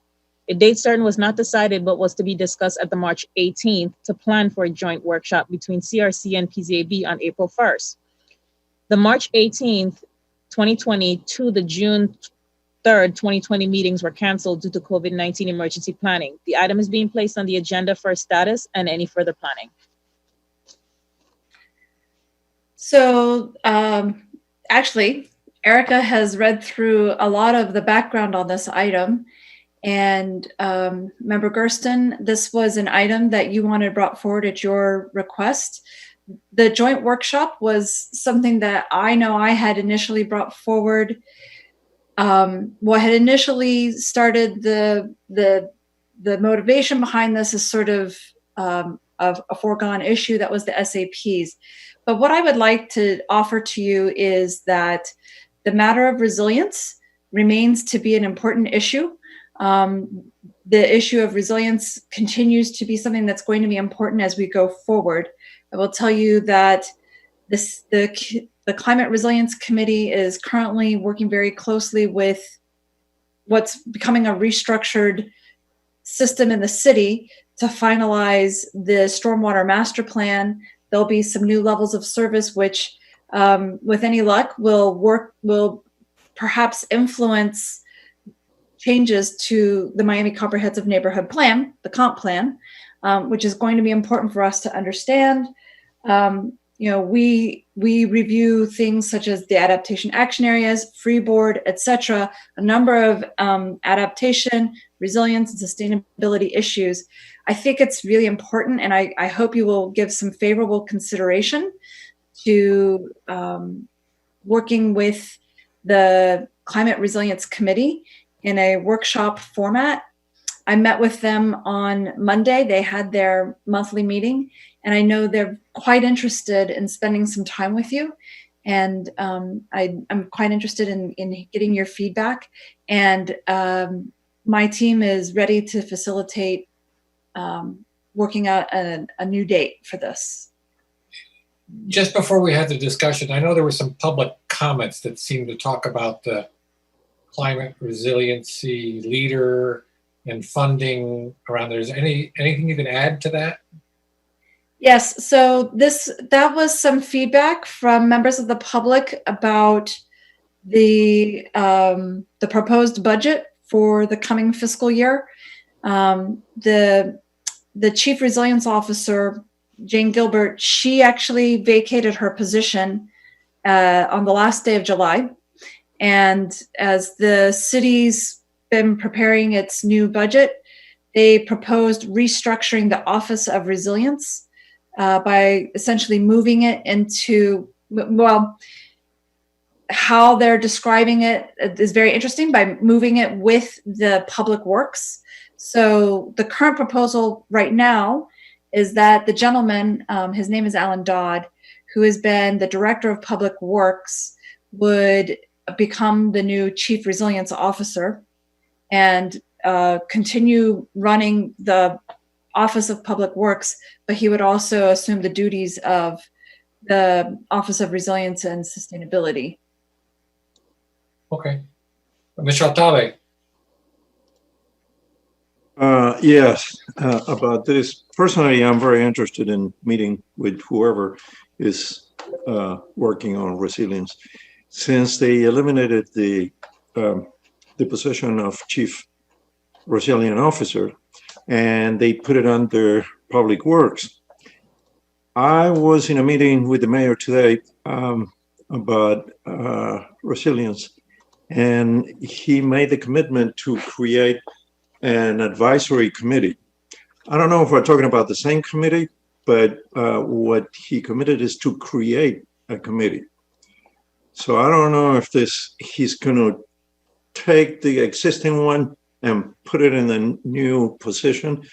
It's just advisory, but we are also just advisory, and I think they can fulfill a very important gap there now that this is going to be, we don't know how the direction is going to go under Public Works.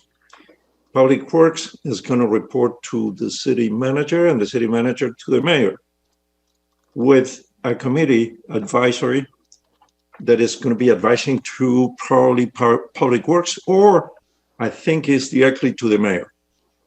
So it is very important for us to meet with them and try to understand what their thinking is and what they're doing.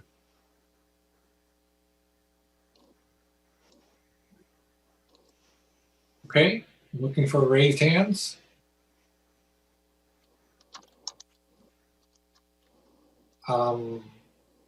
Seeing no hands. I'm sorry. No, just real quick. I want to. I'm not really sure what. I mean, this sounds like a new, different thing, but the thing that we were just.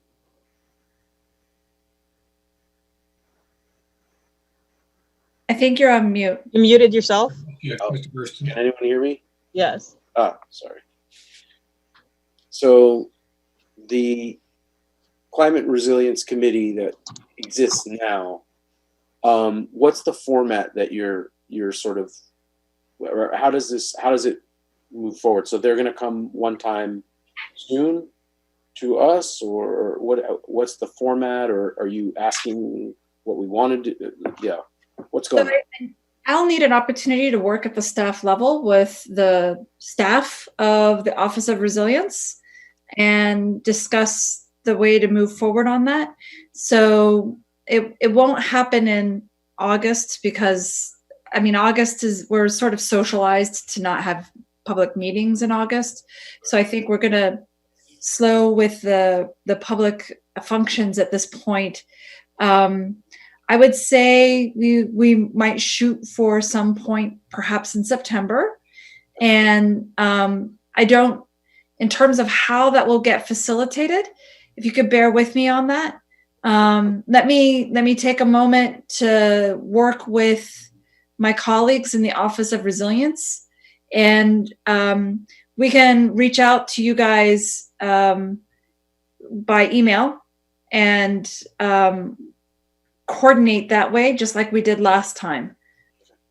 So part of the problem here that I'm not capable of answering your question precisely is that we're on a month-by-month situation because of the nature of emergency orders by the governor. So we have an emergency order this month from the governor that facilitates these virtual hearings. September, that may not be the case. Mm-hmm. So we'll know more with time. So we don't have to do anything now. Correct. Okay, is that our final item? Correct. So we will hear back from you, Ms. Trone, on feedback from your discussions with the other committee and staff. You're going to get a lot of email from me. All right, is there a motion to adjourn? Motion by the vice chair, second by Mr. Dominguez. All those in favor say aye. Good night, everyone. Thank you. Good night.